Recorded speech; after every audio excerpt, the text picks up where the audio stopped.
maybe you should. No, I've got to get pizzas to that observatory over there. And so you get attacked by some like smoke monster, and you like the pizzas fall off, and you're like scrambling around, like, oh no, somebody Smoke needs monster. the pepperoni. So I'm swimming through 30 weight motor oil. Why are these new additions to your game that your intention was to release this fall? What are you doing? Their primary focus should be surviving litigation. Someone take his phone. I'll do it. Just give me a key card and a red button that turns off Randy's Wi-Fi. It pisses me off that they lump racing in with sports. Then you look at this insert F-bomb, Mario Kart and Sonic Racing lumped in with F-125. An aimless rant. We were just angry. Gentlemen, we can rebuild him. We have the technology. Up, everybody. We are live. It is episode 80 of the Hardcore Casual Broadcast. He is Jay of F1 podcast fame. And I am Mason of Online Infamy. And we are. I'll let that one go. Yeah, I gave you time. I gave you time. You did. And I'll let that go on purpose because you gave me time. And we are the conversation at the table of small potatoes behind you. Jay, it has been a character building week since last we spoke. A lot has happened. But how are you doing this evening, sir? I'm doing well, sir. We we had a pretty eventful week in both, my workplace and, just recreationally with getting to see a movie that we're both going to discuss tonight. I'm just glad we both got to see it. Agonizing detail we will go into. Yeah. And then I'm not okay. It's fair to say that, and I think my record's pretty clear on this. I'm a big fan of the entire scope of the story of Ice and Fire. And I'm also a big fan of the House of the Dragon show. I've got pacing concerns and I've got taking creative freedoms concerns with House of the Dragon right now. As we move towards the finale, which I'm going to talk about tonight. Obviously, I can't get into Grizzly detail because I don't want to spoil anything for anybody, even though the book's been out for over 7 years. But yeah, so that, and then of course I have an interesting mod-related story based on a mod I brought up last week, and that's gonna be pretty funny. And then, yeah, man, that's what I've got so far tonight. So yeah, we've got a lot to cover. We've got the things that you mentioned. We also have some announcements regarding Tom Clancy's Ghost Recon games and some updates there that kind of came out of nowhere. We're going to be talking about Spider-Man No Way Home. Is the MCU back? The argument is certainly possible to be made after watching Spider-Man Brand New Day. without a doubt. Yeah, and we've also got some GTA 6 news, which bleeds into some Netflix news. We've got some X-Men casting news. We've got God of War recasting news. There's a lot going on that we're going to talk about. And before we get into some of the bigger stuff, I don't really want to belabor this point too long because we kind of hate going into these. We're not a news source. We're an opinion. We're an opinion channel. That's what we do here. We're not breaking news, and we're not trying to evaluate it. What you got? I can see something at the tip of your tongue, Jay. What's up? To me, at least to me too, we're hey, this is why we love games, and this is why we love movies, and this is why we love TV shows. It's because of whatever those X things are.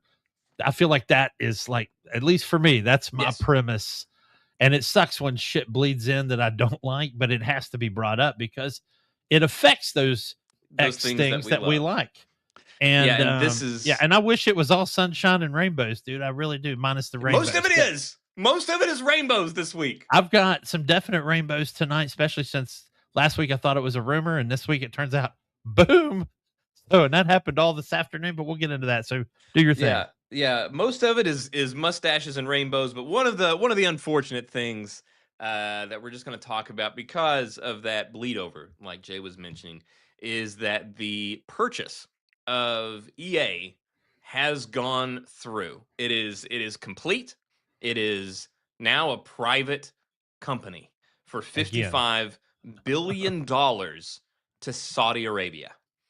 So I'm a Formula One fan, dude. And, I got to tell you, if you knew, there's people out there that have no idea that some of their favorite companies are owned by Saudi and Emirate oil, and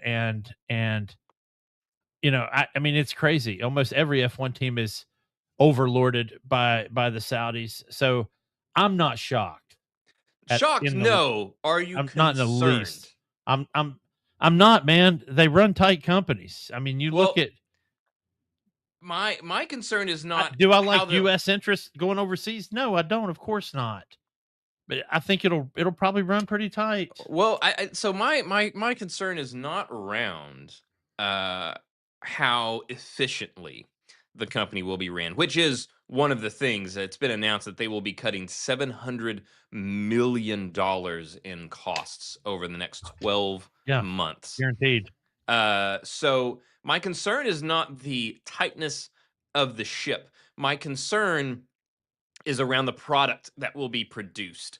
What influence will, whenever you're talking F1 racing and that kind of thing, uh it's it's it's pretty straightforward what F1 is, Yeah, obviously I'm not saying it's not complicated. It's very complicated, but you don't have to worry about decency, indecency, what is and is not acceptable portrayals of characters or this and that. That is one of my big concerns is fair. what kind of influence will Saudi Arabian values, which do not align well with American values, what impact will those have on projects that are being uh, created at EA? Also, to that end, we have BioWare.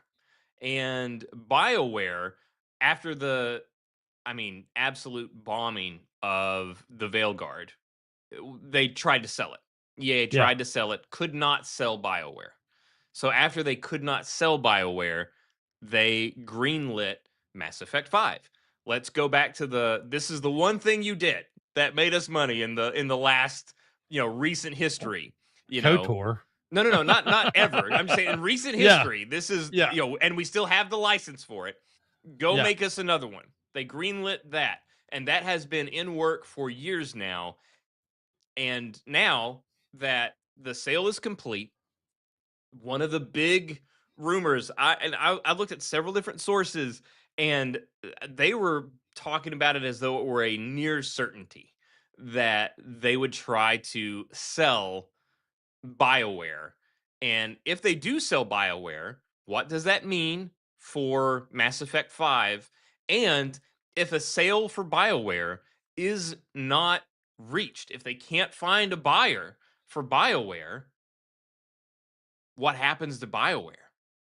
Can they spin off? Can they be independent? They haven't they haven't had anything hit hard enough to be able to stand on their own legs in years. Well, not to quote the late Tissaia DeVries from The Witcher, but sometimes the best thing a flower can do for us is die. And maybe BioWare dies, and maybe what comes out of those ashes will be somebody that can put that ship. Speaking of ships, putting that ship back together, um, and maybe do a better job at it. Because Veilguard wasn't it. I mean, you alluded to Oh it. I mean, yeah, it was obviously. I mean, that one deserved its failure, unmitigated no doubt. disaster. Yeah, but and even going back to the Mass Effect universe, and Andromeda was not it. No. Nobody wanted that story. Nobody gave a shit about that story. It was so far and decentralized and removed from what we knew and loved. They did exactly what we've talked about a million times with other franchises. You basically alienated your fan base. They And even then removed most of the alien races that right, we not to yeah, mention the characters. They yeah, removed the majority of the races. yeah, and they turned it into a hipster teen angst piece is what it turned into. And then it was like the OC with Mass Effect vibes. Yes. Um and even Privileged though kids with I daddy can't, issues. yeah, I can't say the OC anymore because nowadays even the OC is an unk show. But Yeah, Gen Z is saying like, what? What what? are they What's talking about? OC? Gossip Girl? What? um but and then they had Anthem, which I hate when games come out, and I love them when they come out. I love everything about them. Um, and Did you yet can love also everything about Anthem? hold on. You didn't let me finish. And I love the approach. I love the process. I love the mechanics. And then they just didn't make it to the finish line with the game. It's Yeah. like Marvel's Avengers. You know, there's a lot of people. There's a renewed interest, by the way, in the game Marvel's Avengers, and it's young people, and they're like, "What do you mean this game sucked? This game is awesome." There's a whole new. If you don't believe me, it'll ruin your algorithm if you look it up on TikTok or Insta Reels. But there's a whole layer of like 17 to 20s playing Marvel's Avengers and going, I don't understand why people thought this sucked. Why can't I have this game anymore? People are finding it in like abandonware, or they're I mean, that lucky makes enough that sense. their parent owned it and it's in their library. I believe that Um, because whenever most everyone played it, it was a bit of a broken and incomplete game. The people that are going and finding it now, they are seeing a much more complete version than what we well, saw whenever it died. they're also not getting any of the microtransactions because everything in the store is completely Yeah, free. they unlocked it all Yeah, as so a they can play with. farewell, Yeah, so they can play, and I still have it installed on my PS5. I'm afraid to delete it because I'm afraid I'll never get it back. like Um, and PT.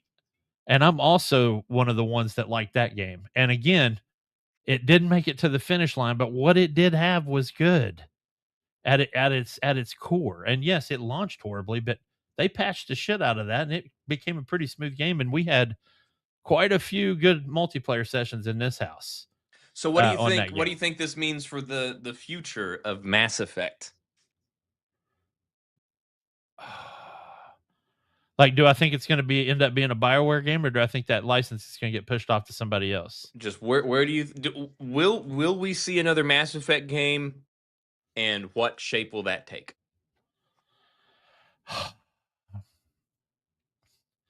Buddy, I know you're not going to like this answer. I know you're not. In fact, nobody is. I bet your I don't answers are even going to be like my very answer. similar to mine.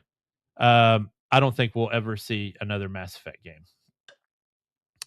And if we do, it's going to be I think they're going to shelve it for a long time and then come back fresh. Um, I would not be surprised by that. And I Much in think the it's way, smart because of Exodus and the Expanse. I think they're going to let Exodus and the Expanse carry the Mass Effect vibe and legacy forward, and then push Mass Effect out. And I'm sorry I interrupted you. And push Mass Effect out to when it can come out to a new audience that doesn't have the pain and scarring from Andromeda. I mean, I think, excuse me, I think that'll be I think that would probably be a wise move. Um, I so as we've mentioned, I think that we have seen the last game that Bungie will ever make in Marathon. Yeah, I'm beginning to worry that we have seen also the last game that BioWare will produce in Dragon Age, the Dragon Age of the Veilguard. And yeah. I think that they will first try to find a buyer for BioWare. And I mean, if they couldn't find a buyer after the Veilguard failed, I mean, what's the appeal now? I mean, nothing's changed. Nothing has changed. Other than unless they have something insanely impressive to show behind closed doors about the work they put into Mass Effect 5 thus far, I don't think the proposition is there. So if they can't find that buyer, I think that they will auction off the IP and that we will end up getting a Mass Effect game starting from scratch, just like you said, from a different company. Now, what company that would be, I don't know. Would I love it if Casey Hudson's company bought it? Yeah, Yeah. that would be the happy ending, actually. Is not because what made Mass Effect special. I mean, so we're 14 minutes in. I did not expect this to go as long as it did. But Yeah. what made Mass Effect special, all or the people that made Mass Effect special, all those people, or the overwhelming majority of those people, aren't there anymore at BioWare. That is Hardly any of not them are. the Yeah. same company. So, I'm not saying that the people there aren't passionate or that maybe, who knows, whatever idea they have for Mass Effect 5 could be incredible. I But got to tell you, a lot of people forget about this, and they do. And again, sorry to interrupt, but I think if BioWare is able to salvage something and they get bought and they have to come up with another game, I think we are long overdue for the sequel to Neverwinter Nights, which was their first hit. And a lot of people forget about it because we're talking 1999 to 2001. And that game I had, still it's remember seeing the still, commercials for it. and I played it on PC starting in like 99, I'm pretty sure. And that game had, I don't even want to talk about how many expansions it had. Only God knows, but I know I played it for 12 years and it was still, and it's still going strong. And it still has not been, it's been remastered if you want to call it that, but that was still looks the same as it did really. So go back to your roots, and D&D's hot right now. We just had Gen Con that went on after Comic Con, and I might talk about that a little bit later, but um, D&D is super hot. They just officially got the Star Wars license. So we're going to be seeing some D&D Star Wars stuff. Some officially licensed stuff come Yes, out, which obviously which there's will been a be, ton of homebrew Star Wars well, things in the past, but a lot of people forget too when BioWare made Knights of the Old Republic, they reached out to Wizards of the Coast, and Wizards of the Coast did the mechanics for Knights of the Old Republic using D&D 3.5 rules. So everything going on in the background when you're playing KOTOR is D&D. So not to get off on a tangent that we normally would, but I think they go back into their roots, and Neverwinter Nights was their first hit. yeah, like I said, unless BioWare has some killer work ready to show on Mass Effect 5, I don't think they get bought. They didn't get bought last time whenever they tried to do it, unless they have something very impressive. I can't, because the Yeah. value right now in BioWare is the IP. Is the IP of Dragon Age. The last Dragon Age game they put out sucked, but there's still value in the IP. The last Mass Effect game they put out sucked, but there's still value in that IP. Yeah.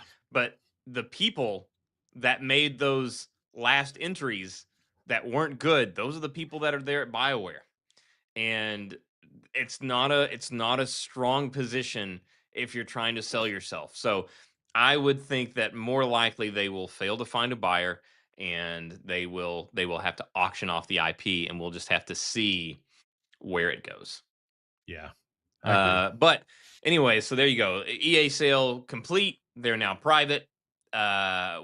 We don't know what impact that will have down the line as it waterfalls and into all these other, not just sports games, but everything. It's gonna be a wild ride. So there's that. We'll get that out of the way, and I'll let you Well, go into the whole thing with the was the thing that happened today from Ubisoft, and it was not just Tom Clancy. It was specifically Ghost Recon, right? It was correct. exclusively So the Ghost Recon series.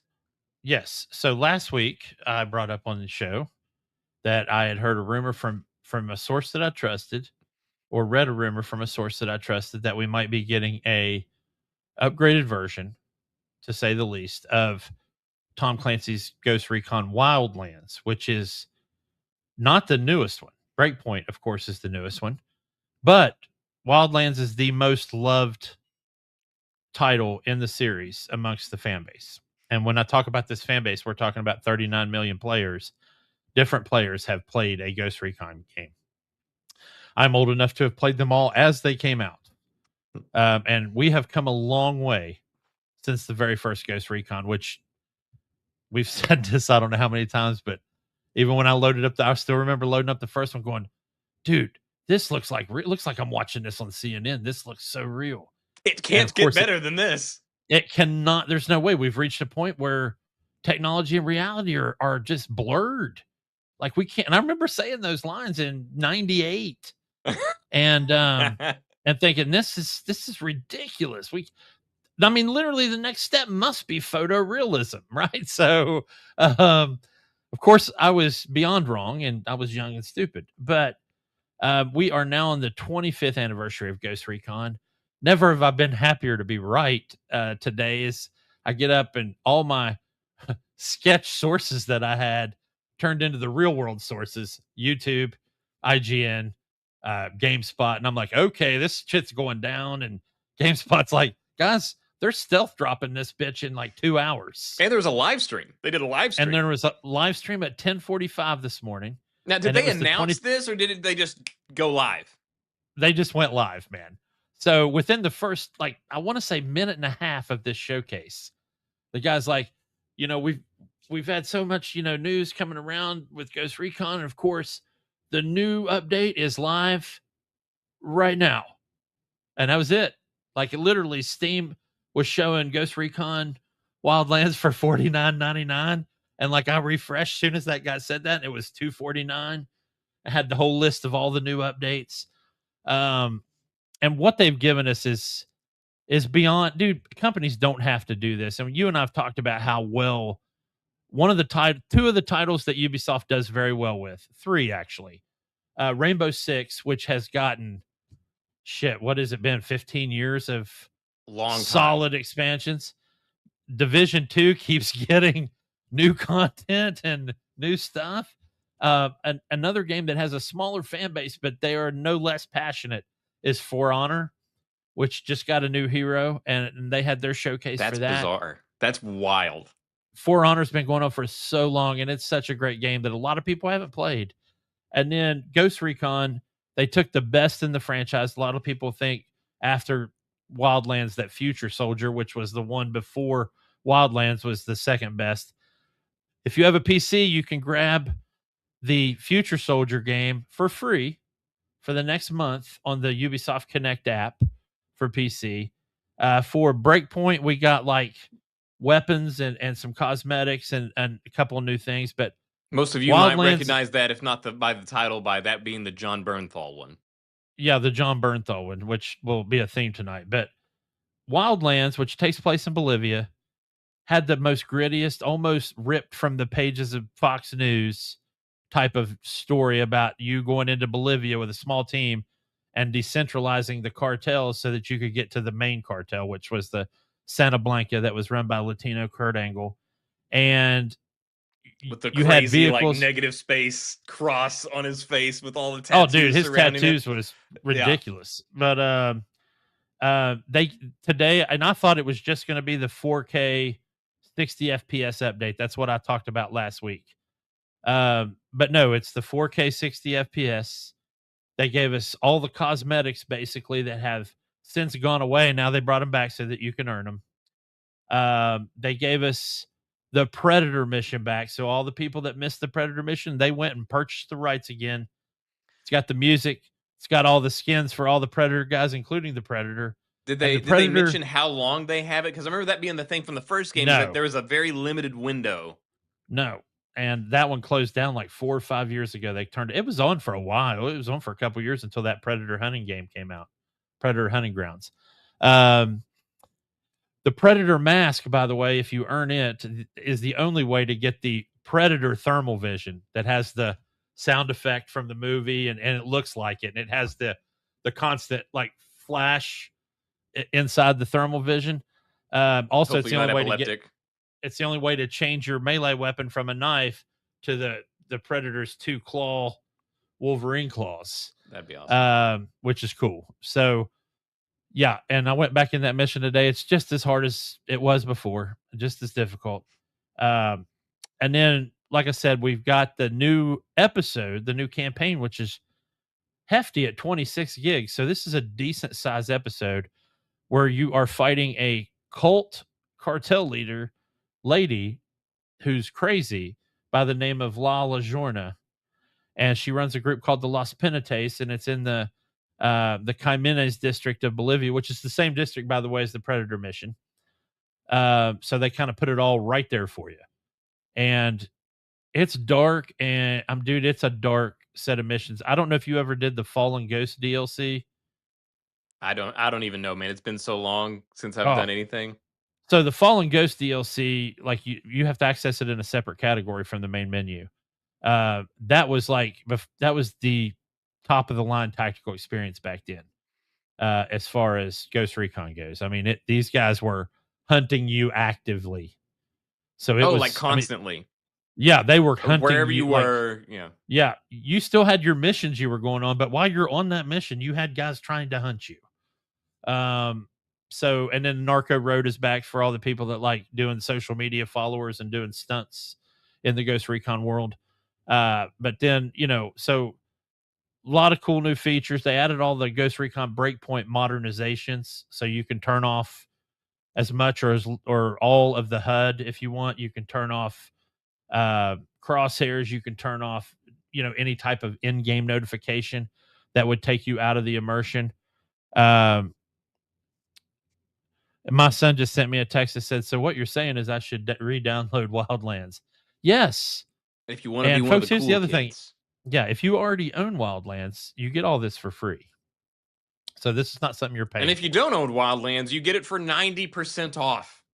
Yes. And if you do own Wildlands, but you don't own like crazy all the cosmetic packs, they do have some new cosmetic packs that I had never seen before, which I'm not going to get because I've got enough on there. I've got all the Predator stuff. Don't buy the Predator stuff if you're going to play the Predator mission, though, because you're wasting your money because you'll get it.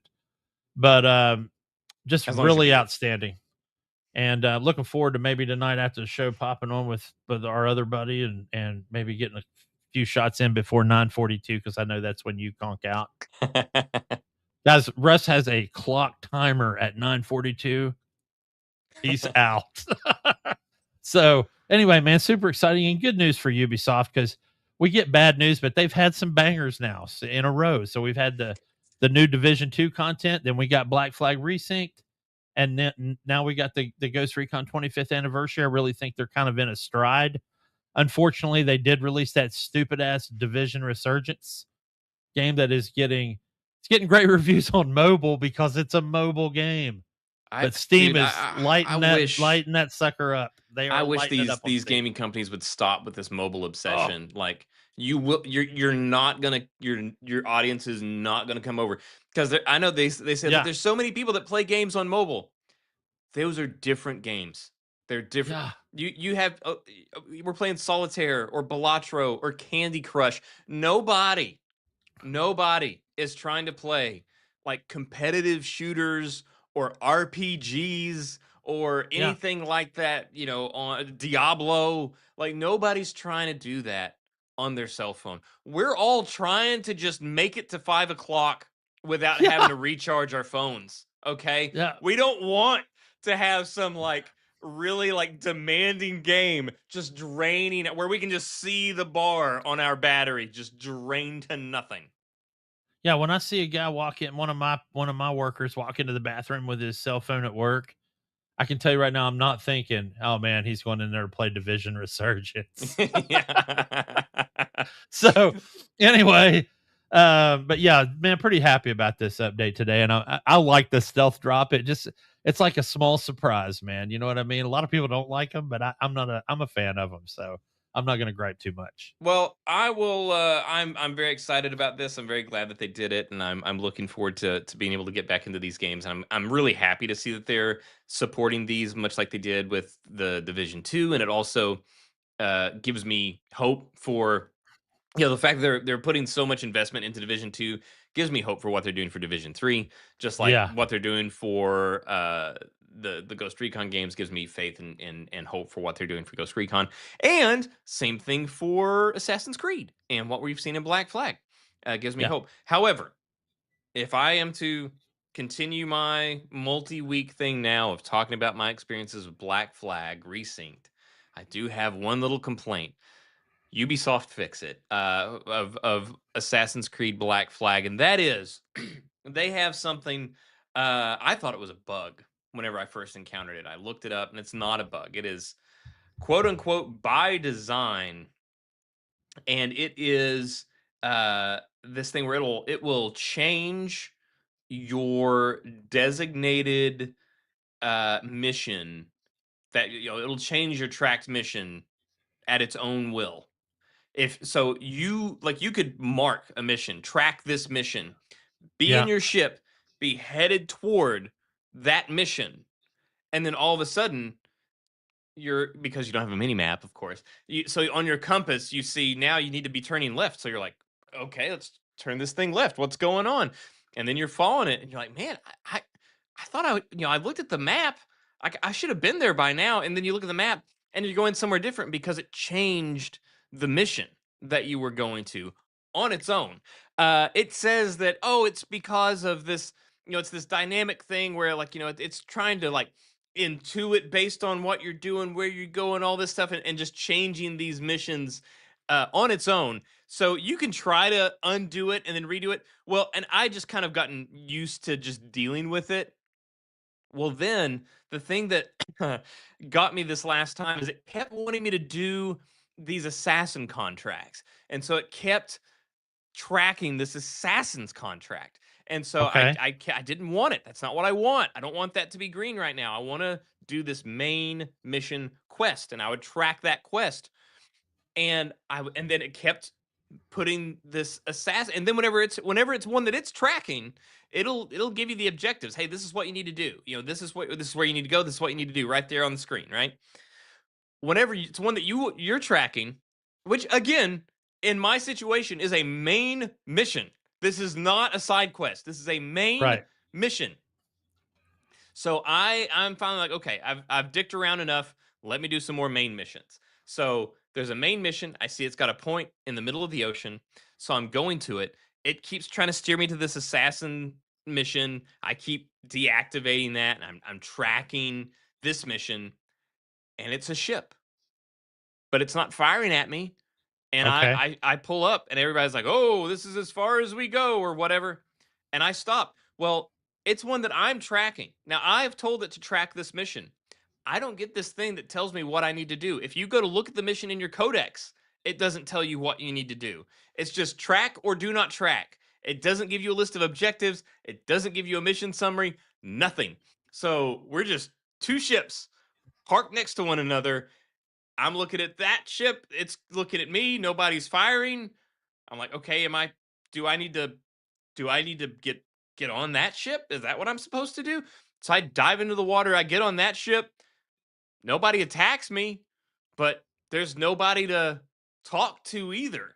And then, I look at the compass, and it's got a little arrow that says, like, oh, it's down, it's down. But I can't open up the thing to get below deck. So I'm like, maybe it's just pointing because that's sea level. So I have no idea what I'm supposed to be doing right now. And this is a main mission that I cannot view the objectives of.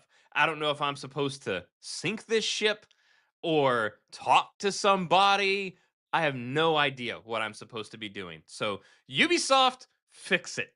This dynamic thing that you're doing sucks. I don't like it.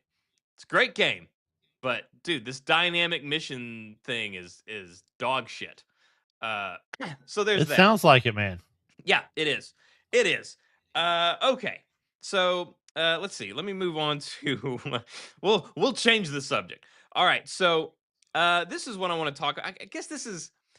This one will kind of like bleed into entertainment as well, given where I want to take it. Do you have any more just strictly game based? So because I want to talk about GTA Um, 6, but that's got some entertainment ramifications to it as well. yeah. So I want to talk about Halo Campaign Evolved real quick, and I don't want to. I want to put the Kwahilis on any possible tangents and just say this real quick. Campaign Evolved is a great game. Stick with the Halo campaign. The 3 new missions that they gave us are not good, and they're not Halo. So And these are the ones there's a lot of with yeah, the. yeah. They like attach these 3 missions that are supposed to flesh out the story further. They don't feel Halo-ish. Um, I'm not the only one that feels this way. There's more than at least Yeah, I saw the 40% scores. um of the people, and almost everybody that's hating on this game, it's because of those 3 missions, and it's sad because the rest of the game is absolutely Halo and should be experienced. And also, if you've never played Halo before and you want to play the very first game, this is the one you should play. Just do not do the other 3 jerk stupid missions. Now, And these 3 missions, are they optional? yeah, you don't have to do them. Really? How do they manage that? I'm not going to get into that. Just to say Okay. that other than they're tacked on. But they are, Um, but so that you can legitimately play the game from start to finish, roll credits, and never yes, interact with those 3 yeah, missions. yeah. And I also want to add in too that the flood, as I mentioned last week, that I'm not a huge fan. They scare me to death. They give me the heebie-jeebies. They are just as bad as I thought they were going to be in this Unreal Engine 5 version of it. Bad Um, as in gnarly and scary and creepy, yes, not bad as yeah, in unacceptable. yeah. So, um, oh yeah, they're very well done. They're almost too well done. So, So yeah. let me ask you a question regarding those three missions, because it does seem to be coloring a lot of opinions whenever it comes to reviews and that kind of thing. Now you mentioned that they are not Halo. Just how not Halo are we talking? Are we talking like complete vibe shifts? Does it just not seem right? Does it not even really tie into the story in a way that makes sense? Like, how not Halo are we talking? Like, what Well, feels if wrong? it felt like they were done by somebody completely different, like a completely different team did them. And just the pacing is off. Like you've got this great pace going, and it's the Halo pace. Everybody knows it, and we talked about it last week. 30 seconds of You fun. know, 30 seconds of fun, and then your little break, and then 30 seconds of fun.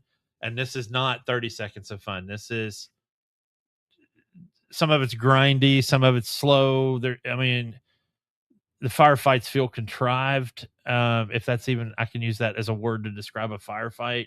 Do your missions and the objectives and the whole point of those missions, do they even make sense within the context of the story? Like, I mean, yeah, man, there's a point A to point B, but how we get there is like we go point A and then we just go to Z and then go back to Q, and it's just a mess, man. They're I don't know. I was a little bit upset. that is a bummer to But hear. but again, I still think it's If anybody absolutely. has any opinions, feel free to drop them in the chat. I absolutely love the game, and I think everybody should experience it. I mean, I'm glad I'm playing it on Game Pass, so I feel fortunate for that. But as far as the original Halo camp, you're not going to find a better version of the original Halo campaign. Yeah, well, Um, that's unfortunate, but it sounds like, and again, I understand spoilers or whatever. You don't want to really get into exactly how it's tacked yeah, on and why it is missable, but it sounds very much like, while okay, yeah, great, like it would have been great if they just hadn't done it, but it sounds like they are missable, which is like what we got on Black Flag Resynced, where they just took the modern day walking simulator yeah. office job crap and they just shoved that into this completely missable, So side thing. I'm going to put my DM hat on for a second and be a DM and go. It's sort of like you just finished a big campaign and you're all sitting at the bar and somebody says something like, "Man, you remember that time we went down into that one dungeon and it wasn't actually part of the campaign." Not that everybody saw, it happened off screen, right? So they're So, trying to do it like the Odyssey, where it's like, hey man, you guys remember Troy? yeah, Like, right? So it's like an off-screen episode, or it's like on TV shows, that world is still going on even though you're going through the rest of your week waiting to get to the next week's episode, right? And then when they start that episode, it's like, remember a couple days ago we we're at that one hot dog cart, and the guy's like, "No, I don't remember that," kind of thing. So that's what it felt like, okay. just to give you an idea. Well, I'm disappointed to hear that it's been so poorly received, and like you said, I think a large part of it. I haven't played it myself, but Yeah, obviously, given what you did and your experience with it, it sounds like some of it's just kind of some butt hurt over, you know. yeah, But what's crazy is that, I call me crazy here, but I would think that it's better that it's stuff that they added that is not great than for them to have made changes that you didn't approve of to what was there. It's like if they had changed some of the beloved missions from the original, I could understand the outrage.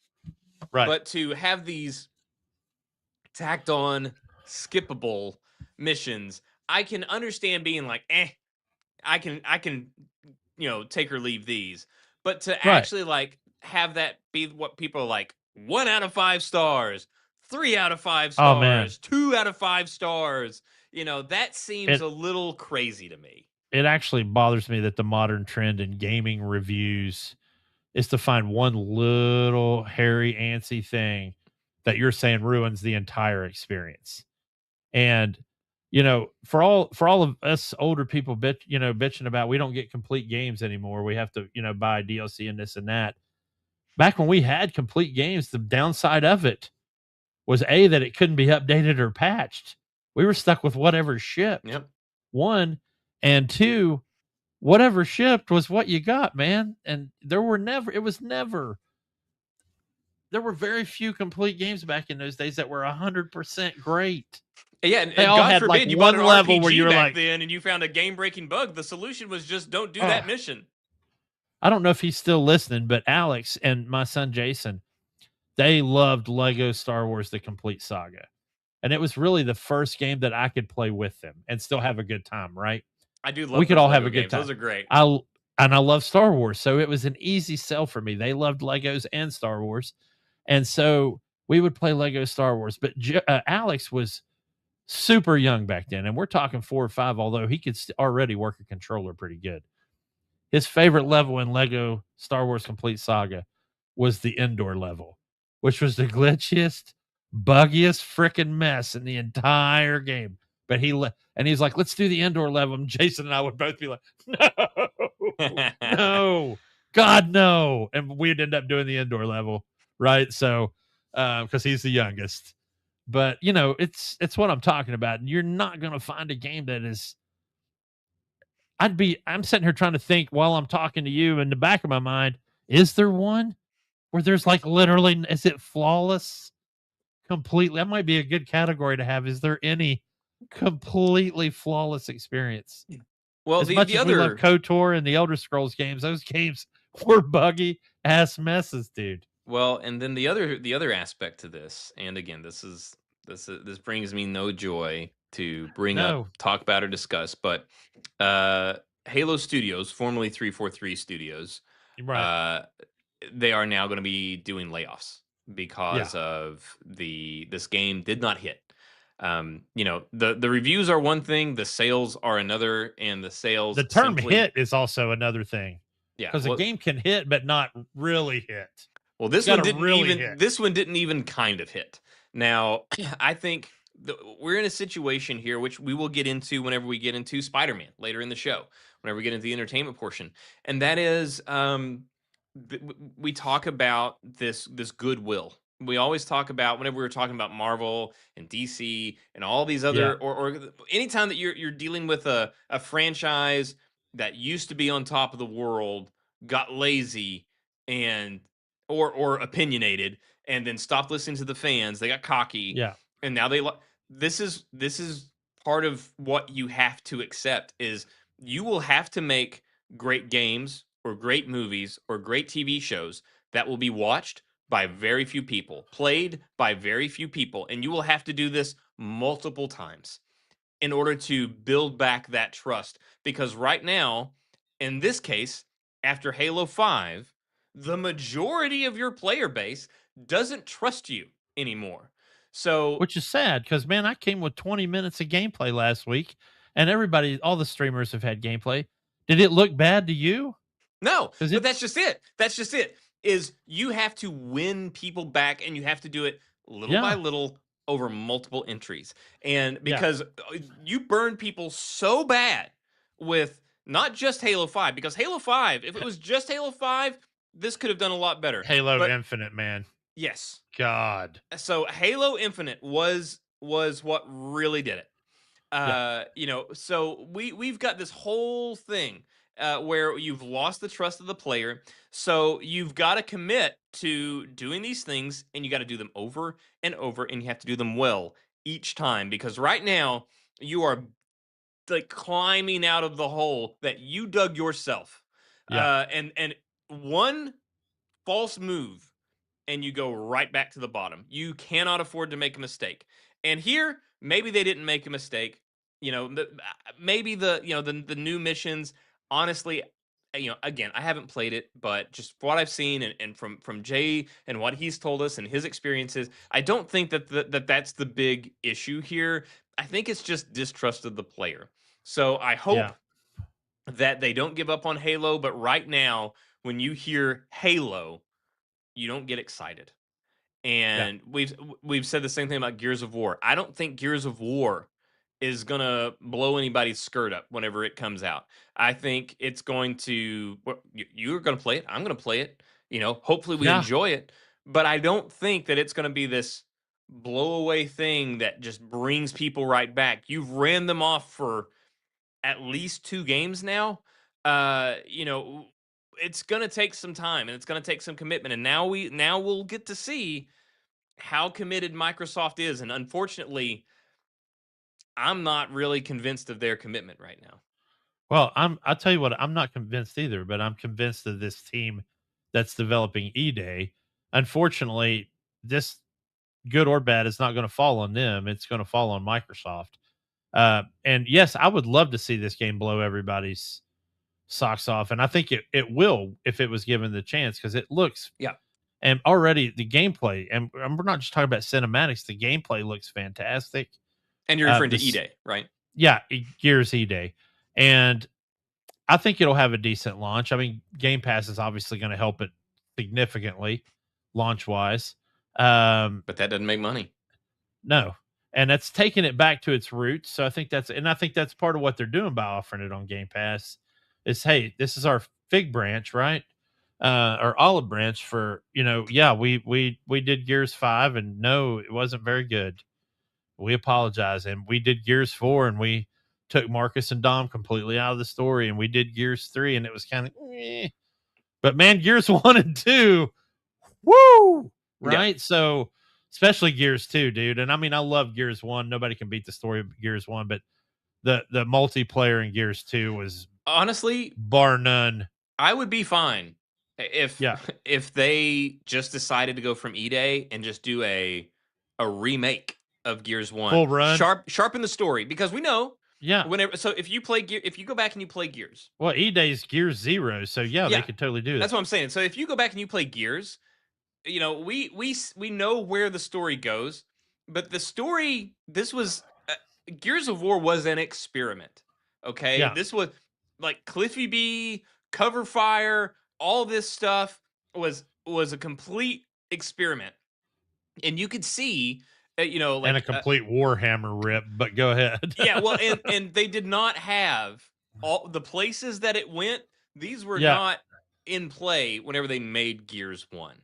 Right. It was made after it hit. They're like, oh, people like it. Where can we go from here? So I would love if they do E-Day and it does justice in the way that we want it to do justice to the series. I Yeah. would be 100% on board with them remaking, not a remaster, not a ground up Yeah. remake of Gears 1, 2, 3, extend it out. And now that you know where it's going, actually remake it with that being the direction. Flesh Right. some of these ideas out, stretch this out, give us more lore, and I would love to have this played out over a much longer series. Oh yeah, absolutely. That'd be great. And I mean, eventually you get to the point where you'd almost have to retcon 4 and 5, but I don't think anybody's going to Well, bitch. the whole point I'm saying is you don't get to 4 and 5 because, yeah, like we said, again, we've alluded to it already. We always have these conversations about franchises that can exist with different characters because the franchise isn't the characters, the franchise is the setting or the story or the right. environment or whatever. And then we have franchises that can only exist with those characters. And Gears of War is a franchise that can only exist with those characters. You cannot do it without Dom. You cannot do it without Marcus Phoenix. You must, and they can't be side characters. They have to be the focus. They are the story. Every time, it doesn't work otherwise. Isn't it funny how 25 minutes ago I said I'm going to bring up Halo real quick, and we're not going to get off on any tangent about it. Yeah. And now we're on Gears of War. And I didn't even say maybe it'll be a short episode when we started. Yeah, that was all you just now. And although I'm perfectly fine with it because I love Gears, and you knew I did, and I think you played on my love for Gears. I did not expect us to go off on this, but okay. It is always fun when it happens, though. But yeah, you also brought up a good point about franchises that are the franchise and not necessarily the characters, and that's why different characters work. And I think that's why we're about to see an uptick in the quality of Star Wars games. I think we have 2 Star Wars games coming out that are poised to be excellent. One in a genre that we haven't seen for years, but is also one of the most popular Star Wars games ever. Was Episode 1 Racer, and now we've got Galactic Racer coming out. It's got a full-fledged story. We've now got another 20 minutes of gameplay that we got to see last week. They're not hiding from us, man. They're coming out telling us stuff about this game, and then don't get me started on the amount of information out there about Zero Company. And given that we are both huge XCOM fans, the only downside I see to Zero Company is them eliminating the Fog of War, which I feel like takes a major part of that game, the tactics of that game out. Yeah, and I don't know how you many don't like weeks it ago it was that we talked about that, but that About just 4, seems give or take. so Hopefully they let us bizarre add to it me. back in. Maybe it's in the difficulty ramp. Like if you go up a difficulty rating, maybe, because to me that's the whole tactic. Because Yeah, you I and mean, I it's not the both whole talked tactic, about, but it is a substantial part of it. if you have a scout or a sniper of any kind, it is the whole tactic. Because if you can we see, both talked about, yeah, if putting you the can guy out see there it, putting you don't even need a scout. Like, there's You're no like, point oh. to scout. you're like, oh, if I could put this guy up on top of this building right behind that AC unit, he'll have complete overwatch of that alley. So you run him up there, then the turn ends, and the light comes out from the piece of the fog that he uncovered, and there's 3 guys up there, and you're like, shit, Russ is going to die on the How many next times turn. did I send somebody, and I would Oh, have a man. sniper, and my snipers were always badasses because rarely do they Yeah. get in the line of fire, right? They're snipers. That's what Yeah. so they level up quick or whatever. You keep on and they get these advanced tactics, and then there'd be a cliff, and I'm like, oh, okay, well, we're looking at a ravine here, so let me send my sniper up on this cliff. We'll get some oversight over this ravine, and man, we'll be sitting pretty. And then I send my sniper up there through the fog of war, and then once he stops moving, all of a sudden you just see like a gun like right next to his head, and you're just like, That oh was god! Like, Oh, you he's got to cut done. that. You got to cut. That was a great little effect you did right there. Yeah, you're not wrong. Like, I think I've made a mistake. And I just want to say too, because I've been mesmerized by the amount of content for this game that's out there, but don't sleep on this story either. I mean, every one of these characters have a better backstory development than a lot of movie characters do. And they all have very specific reasons for being where, and I'm talking about Star Wars stories. Like, these are very developed characters. Guy you play is like, I mean, he's just an old dude. He's an old smuggler, man. And he's got a pretty good story. And you basically got a clone, couple of different clones you can get that are both very, very different. You got a Mandalorian that's down on his or her luck. You've got a droid. You've got a Jedi that's trying to find somebody. I mean, there's a lot to love about this team, and it's going to be people you do not want to see. By the way, one of the videos actually has them standing next to a memorial of somebody they've lost, and I brought that up last week.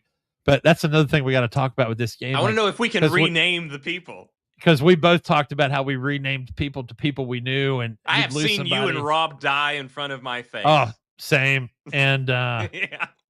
We're walking into the headquarters, and you guys' names are on the memorial wall, and I'm like, man, remember him?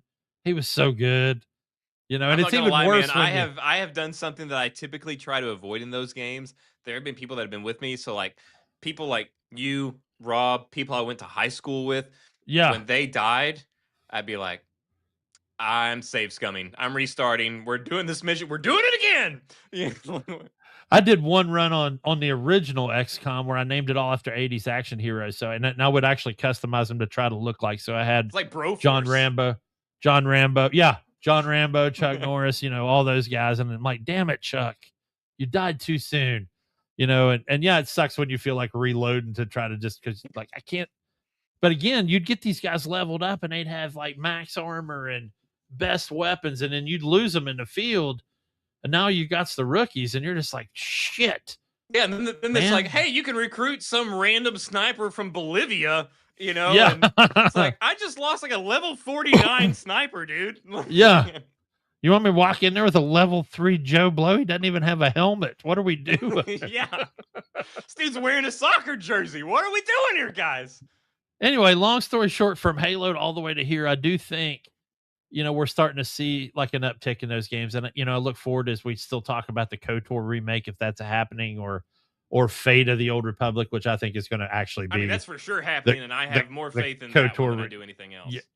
yeah. Well, I mean, it's this month on the other two though, so it's going to be at the end of this month. So So there's a lot yeah, riding on it, though. Not only is it kind of Star Wars, where the most recent Star Wars games have been hit or miss. You for every Jedi Order, the games that you yeah, have, like that series, you have a whole bunch of other Star Wars games that just nobody. You have Outlaws, and yeah. it's hit or miss. But so not only is it the will it won't it of just a Star Wars license, but there's also, like you said, we don't racing games and XCOM games.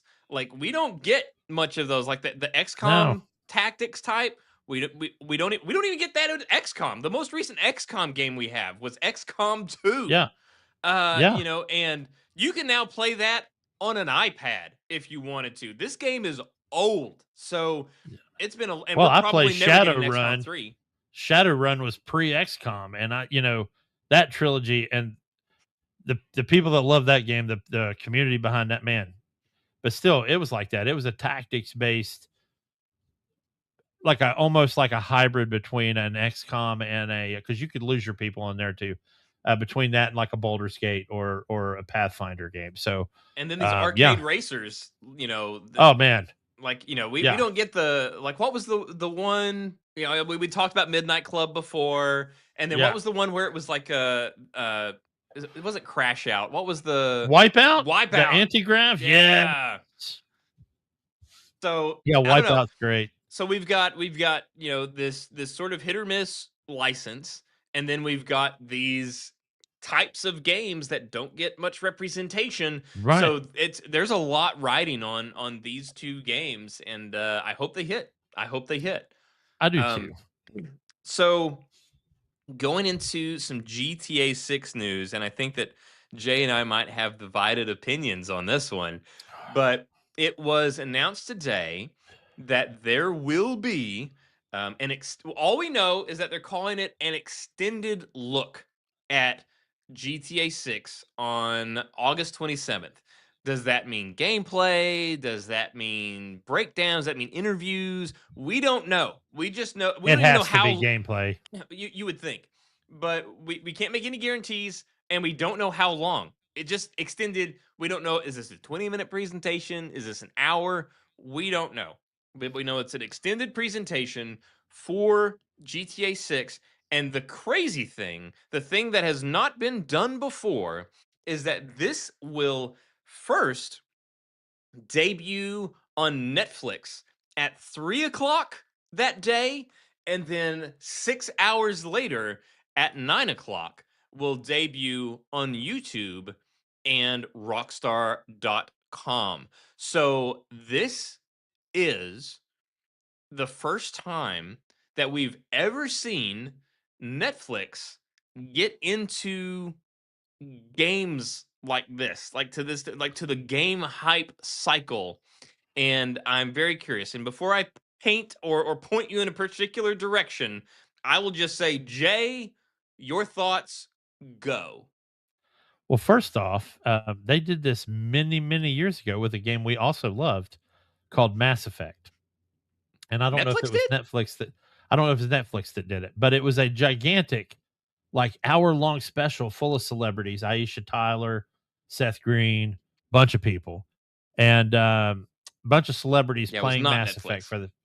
Yeah, I didn't think it was Netflix, but So they this did type not do of it. thing has Yeah. happened before in mainstream. In fact, I think it was Entertainment Tonight that did it, but There would also um, IGN used to do a lot of things like that too for like really yeah, hyped games. They would have like an IGN special presentation that they'd go and live for on YouTube. this one might have been old enough to be G4 Wow. with Olivia Munn back in those days. Yeah. So So anyway, I don't remember. it was American Ninja Warrior, the special presentation, and then American Ninja Warrior. Right. So, but it was very well done. It was very professional, and I expect the same thing out of this. The Yeah. other thing that you have to take into consideration is the sheer amount of rabies involved when you're talking about GTA. People want GTA for me. They want it now. They want. I need to see about GTA. I got to know about GTA. I need to know what the gameplay is. I need to. That's where we are. We have reached rabid levels. And it's funny because I'm just not on that hype train, and Oh, I probably know. because I've played it since the beginning, and I'm just GTA'd out. And what kills me the most is this one's in a place that I actually lived for more than a few years. Um, so and I'm like, yeah, I might wait till it comes out on PC. Um, that being said, the big argument, of course, is that this reveal is technically paywalled. And I know you said we were going to overly disagree, and we're really not. What I meant to say before the show started was that I agree with people that don't have Netflix being pissed off that they have to wait 6 hours. But we're talking about 6 whole hours. Yes. And you should be at work anyway, you dumb lazy bitches. And you should where you won't get off till 5, and then you got to pick your kids up, and then you got to go to the grocery store and take a shower and then eat dinner, fix dinner and eat dinner, wash your dishes, and then it's going to be 9 o'clock anyway before you would have got to watch it. So shut up. That being said, I'm worried about the precedent it sets for paywalling content reveals. That also being said, one of the things I love about it is I'm sure Netflix went to Rockstar and said, 100%. I'm sure they said, look, we're giving you a controlled environment with immediate feedback. You don't think we have some of the best trending algorithm feedback that you're going to get? Dials, we can have the dials set. We'll know exactly what your demographic is, who's watching, we can add thumbs up, thumbs down prompts for different sections of the show because we've demonstrated it before with some of our game content that we've ran where we can have interactivity, people using their remote from their television. And they probably ate that up hook, line, and sinker and said, yeah, that's the kind of information we need. Because if you just throw it out on YouTube, it's just out on YouTube floating around. YouTube's not, Google can say what they want, but Google's not going to get a hold of YouTube and say, get a hold of Rockstar, and we need to give them all the stuff that, we can give them. Yeah, I no, just I've don't seen think the kind of data that analytics. YouTube gives us. I wish it was more detailed. Yeah. So I really think Netflix has got the gig because of the sheer amount of analytics that they can give them. Well, I mean, here's the deal. Whenever it comes to Netflix, one for sure, they backed the Binks truck up and said, "Here's all the money.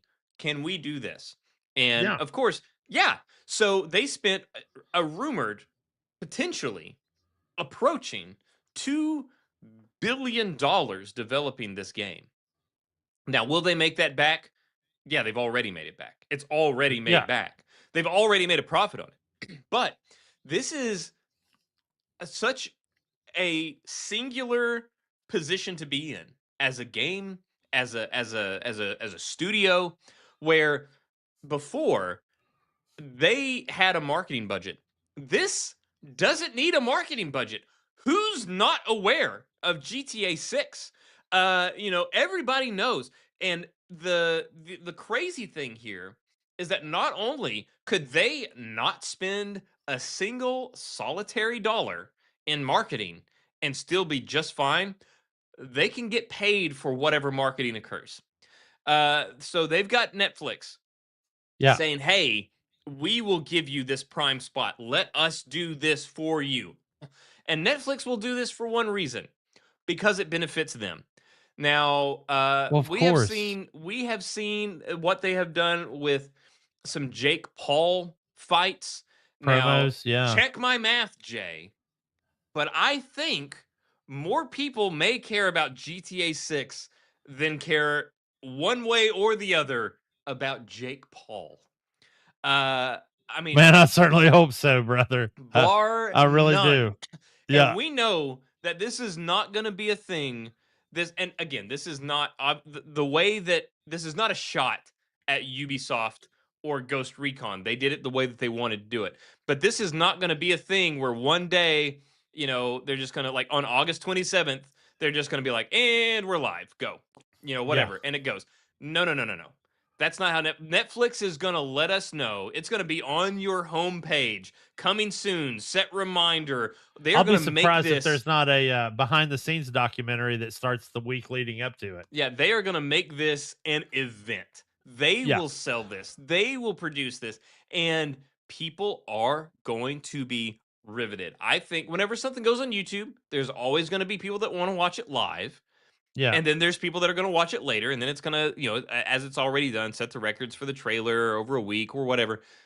This is going, I suspect, now I could be very wrong about this, but I suspect that they will have more viewers watching live than have watched any fight that Jake Paul has been involved in or produced on Netflix. Oh, I think it'll be the most watched thing in Netflix history. And I'm going to go further than that and say this is not just going to be about the game.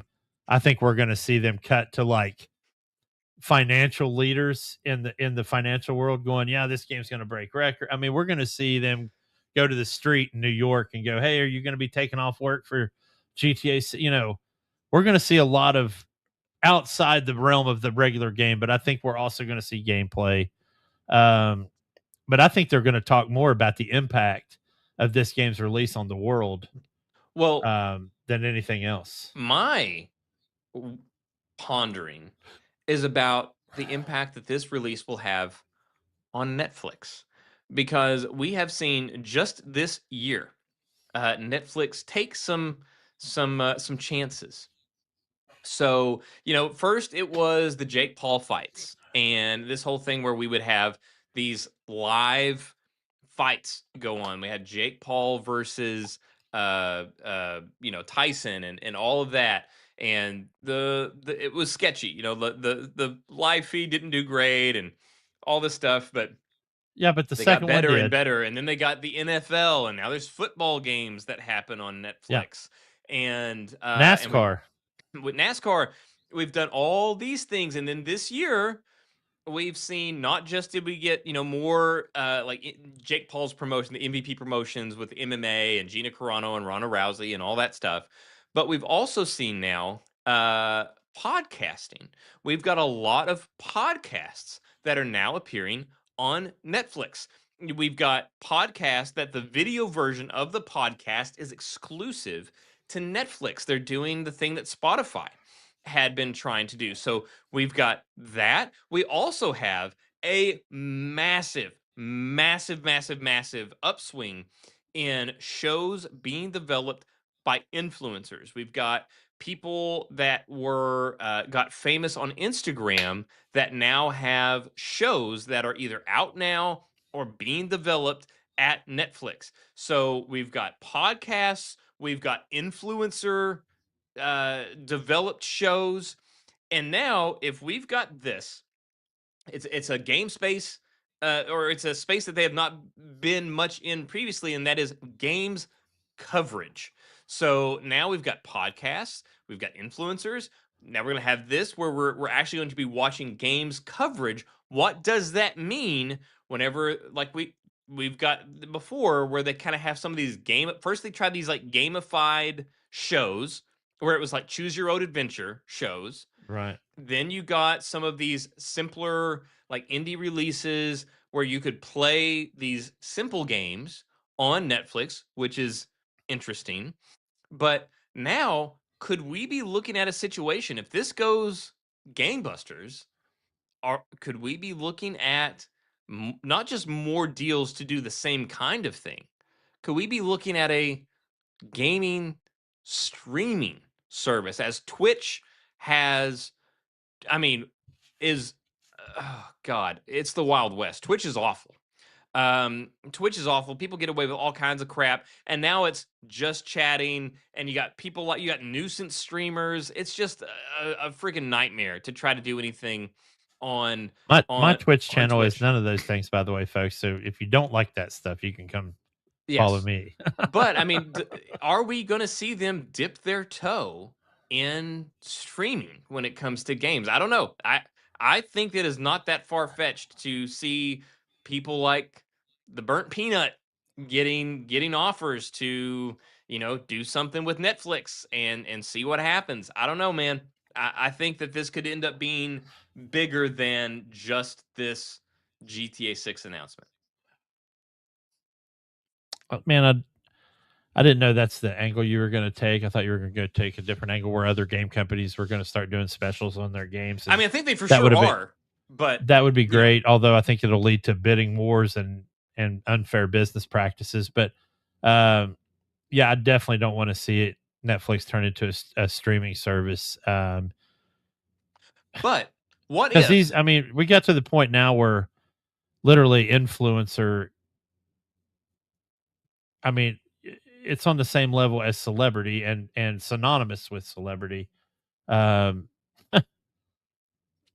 yeah, I just have I'm going to stay away from that. I'm just going to stay away from comment on that one. But I don't think you're wrong. I think it could go that way for sure. But I'd rather it just be. I mean, if they're going to get into games, I'd rather it just be them showcasing a title and giving us, a Sir Richard Attenborough documentary or whatever on the game. I guess in conclusion, we have seen them because the whole thing that we saw for years and years and years was, I mean, they were it. They were the streamer. Yeah, If something streamed, it streamed on Netflix, and that's how it was. And then they grew, and then that sprouted streaming on other platforms, and then every channel wanted to do their own streamer, and this whole thing. Well, yeah, as this whole thing developed, Netflix had, and its investors, primarily its investors, had been operating as all investors always do. They operated under the assumption that this is infinite growth. There will forever be growth. Nothing can grow forever. You will eventually saturate every market. Even if all things yeah. are perfect, every market has a saturation point where you have exhausted all resources and you cannot go any further. And we have reached that point with Netflix. We have reached saturation with Netflix for what they were doing. They are now clearly trying to branch into, since they're like, okay, we have saturated the market for people looking for streaming movies and streaming TV shows. So now we're looking at live content, live sporting events, live combat sports. Now we're looking at podcasts, like video podcasts. We're looking at content, like a cooking show that focuses around somebody that got famous from 90-second videos on Instagram Reels and TikTok. They're just trying these things to Yeah. see where they go, and I really think that this is them dipping their toe in the water for video games, and they're dipping it in a one that I would dare say cannot fail. That like it's GTA 6. Now Yeah. this also runs the risk though of coloring their perception of what is possible, because you're going to get a ton of people watching this because it is GTA 6. If the next thing that you do this for isn't Half-Life 3, you're going to get much reduced results. So, will it be Yeah. successful? Yes. But it's not going to tell you if you are working, if you're a bean counter at Netflix, it's not going to give you any real world feedback on sustainability of this particular market. And folks, I got to tell you something else, and I'm just going to leave you with an absolutely bad news warning. If this thing comes out, this show, whatever it is, and they show gameplay, and the only gameplay they show us says at the bottom of the screen, captured on a PS5 Pro, I would start to get worried. If they don't do a side by side comparison with PS5 Pro, PS5, and Xbox Series X, I mean, they're not going to do that. I They're not would going to do absolutely not buy the game, that. because I'm telling you, this is going to be cyberpunk all over again. I don't think that, but I do think it will. I mean, we've had people talk about how we're looking at maybe on a PS4 30. Pro, maybe 45 on a Pro, Yeah. maybe. So I'm Where talking the about on a regular one though. yeah, yeah, yeah, 30 yeah, yeah, yeah, maybe. yeah. So we'll see. But that's what I think. It's coming out. Again, I don't think it's that big of a deal that it's paywall, because 6 hours later you'll be able to get it for free Yeah. on rockstar.com, on YouTube. So I don't have a problem at all with it debuting on Netflix. I am very curious as to, because this is Netflix is not going to invest however much they invested for a one-time thing. There's No. no way. There's no way. So we'll see how that goes. Um, before we get into the star of the show, I guess we'll Oh, talk about. I've got more than Oh that. yeah, yeah. I know, I know. I wanted to go ahead and just roll into. I wanted to roll into God of War really quick, and talk about that because uh, not to do a victory dance on it, but Jay, whether you are happy about it or not, we predicted this. Yeah, We were right. Wh- unfortunately. whether you like it or you don't, we were correct. So last week we Yeah. talked about the recast, and we talked about it whenever that was first announced. We talked about it. We talked about it last week about how it was even more heartbreaking after seeing Ryan Hurst in the Odyssey and seeing the work that he had put into getting into the shape that he got into, and he looked incredible in the Odyssey. And it's really unfortunate because I really think that he could have done it. He's got the voice, he had the look, and I love Ryan Hurst. I love Ryan Hurst. I think he's a great actor. I think he's a Yeah, great I do dude too. and nice guy. And I was heartbroken for him, and I still am. But we talked about who could possibly fill these shoes. First name that I could think of was Dave Batista. Now, Dave Batista is Yeah. getting older. Now, he's still in great shape, but he is not in Yeah. WWE shape because he's not WWE age. He's in great shape for his age. Now, granted, you can put somebody in a suit, and we've got other suits that are still game accurate that have more coverage and can still be okay. But we had thrown out his name as one, and it turns out there were rumors that he was in negotiations with with Amazon to take over this role. And 2-3 days ago, he posted an image that Boss Logic, who's a digital artist that does a lot of these like mock-ups, movie posters, things like that, he posted an image that Boss Logic had done on his own, him being Dave Batista. Dave Batista posted one of Boss Logic's images of him as Kratos to his Instagram stories. Basically, so while there has been no official announcement, I would say this is basically confirmation Dave Batista is going to be the new Kratos. And before we get to the other recasting news, what are your thoughts, Jay? Well, my thoughts are we've got a septuagenarian almost that's going to be playing Kratos. So, I mean, we're talking 1 or 2 seasons, maybe. We're also probably talking heavy CGI overlays on him. I mean, even I if would you go hope they've back at at least gotten a couple even more stuntmen than they had before. even if you go back and you look at him playing Drax in Guardians of the Galaxy, the first one, compare that to his Guardians of the Galaxy Volume 3 or his Thor, was it Love and Thunder that he was in? Yeah. Yeah, you could noticeably see the old man sag in there. And so I love Dave I was Bautista, about to say, man. nothing against Dave. Like, people age. I This is loved natural. I This is not an I insult. loved him. I loved him in that movie with Jason Momoa recently, where they're brothers in Hawaii. Yeah. And he even made Looked fun of great in, his by own the way. age. Huh? He Oh looked yeah, great in it, he by the way. did. But again, in that movie, he actually picked on himself, made fun of himself for his own age. When after they had that big fight in the parking lot, and he's like, "Just wait," kind of deal till you get, because Momo was like, that hurt, and he's like, "Just wait. You think it hurts now?" And so we're talking about a guy that, and this is what kills me, is that he has no longevity. I wouldn't And say it, no longevity. well, dude, not enough. Not It for is a what the small fans are window going to for sure. want. The fans are going to want 4 or 5 seasons out of this show. Well, that's just it. Is where will they go? Because we don't even know. We know what Yeah. we do know Well, is that they're going now to we got focus on Karen the Page. Ragnarok storyline. Now, the Now we got Ragnarok. Deborah Ann Wall, though, playing Laufey. They could just transition to her, which that'll make all the tried and true fans so happy if they do that. But Well, anyway, I don't know. So that's where we are with Dave Batista. I mean, like I said, nothing's been officially announced, but I would say this is official. This is more or less this is everything Yeah. but confirmed at this point, is that it's going to be Dave I heard Bautista.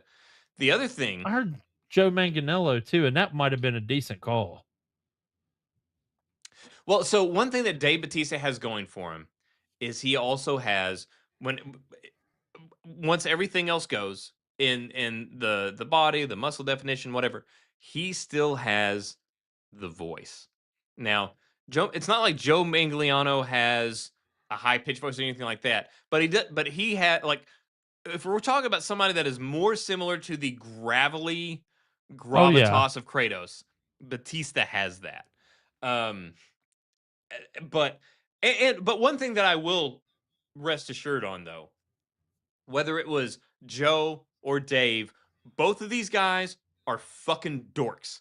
They're nerds, and I will Yeah. support them in anything that they do because they care. Like, just like Henry Cavill, if you cast them in something, if you cast them in one of these nerd things, rest assured, they are also a nerd. They don't want to do something that is going to be below the expectations of the viewer, which we could talk about some Henry Cavill stuff too if we wanted to. I don't think we really have time, but um No. I'm happy with Dave. I know that you have your concerns. I'm happy with Dave getting it. I still, my heart breaks for Ryan. This would have been not just the biggest thing that he's had since Sons of Anarchy. Sons of Anarchy, while he was a big deal, he was a supporting character. This would have been his biggest role ever. There's Oh yeah, no for other way to sure. look at it. It would have been his biggest role ever. And I feel awful for Ryan, and I hope that he can um, get some other opportunity. I hope a door opens as a result of his calendar not being filled by this, and he can come back from that. But that is not the only recast. Now, there was already rumors of a recast for the son, Atreus from God of War, because when they released that cursed image, I still, for the life of me, will never understand why Amazon officially released that image that they did. That was awful. The set was Yeah. looked like styrofoam. The beard that Ryan Hurst had, which is crazy because Ryan Hurst has a beard. Like, Yeah. Ryan Hurst has a beard. Why they put this awful fake beard on him? Whatever. Anyways, one of the big things about that was they had this. I mean, I'm nothing against this actor, but he was a husky young kid, and that was not the character that we had gotten to acquaint ourselves with Atreus. There had already been rumors that they would be recasting this role in season 2 as a result of the backlash, but they couldn't do anything about it for season 1. It was already in development.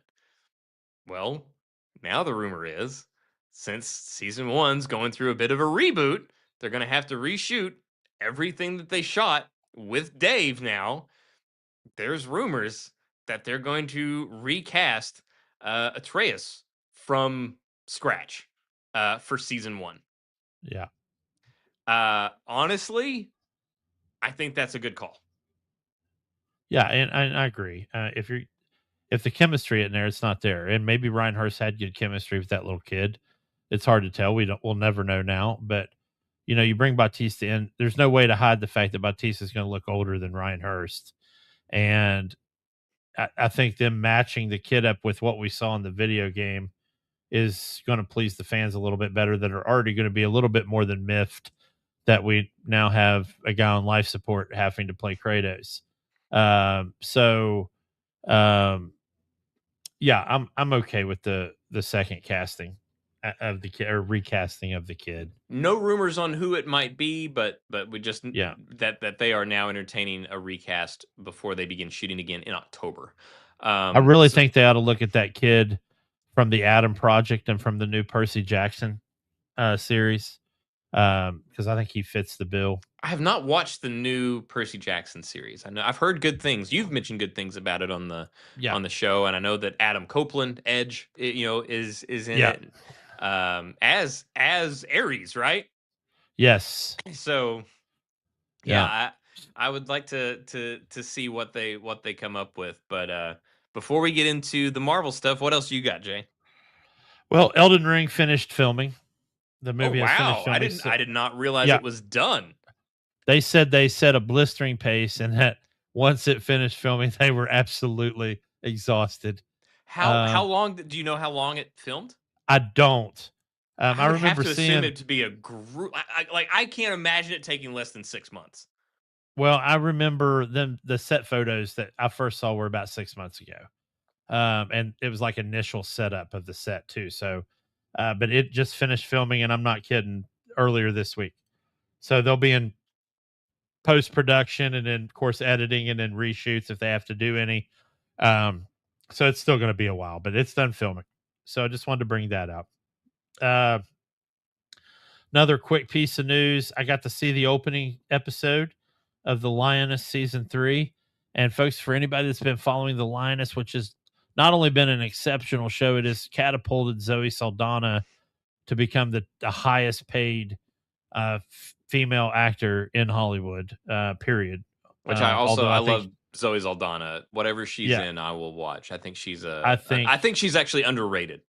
yeah, I Even though do she's the too. highest paid, I think she is grossly underrated as an actress. Although I think after next year, she's going to get a clip. She's going to hold that title very, very, very short time. I think Zendaya is going to take that title from her She already got it. because. So yeah, okay, there we go. But the show's excellent. So many good actors and actresses. Taylor Sheridan himself is in it. Nicole Kidman, Morgan Freeman, uh, Jill Wagner, who I absolutely loved. I remember her in the Blade TV series, but she's a way different character than she was in the Blade TV series. Yeah, I try not to Um, think about the Blade TV series. I loved that TV I series did because it I actually didn't like the told the Blade I didn't like Sticky Fingers as Blade. yeah, well, yeah, but they told the actual OG legit comic story of House of Chthon, which the movies never managed to But do. that So Sticky Fingers had a high pitched voice. It was just like anybody. yeah, You couldn't have gotten somebody else to be Blade. Not anybody. There wasn't anybody else out there. I don't know, man, but I mean, like I said, I like the show. I thought it had a great plot, and I love the House of Chthon Spike storyline TV, and right? Blade. Yeah. Um, so the other thing is the House of Dragon finale is this Sunday. So watch the penultimate episode this week. And I went into this season with thinking, okay, we've got 4 major events that we have to do: the Battle of the Gullet, um, the Butcher's Ball, the God's Eye, and Tumbleton. And there was just no way, to me, there was no way they weren't going to do one of these per like every other episode, right? To make it to 8.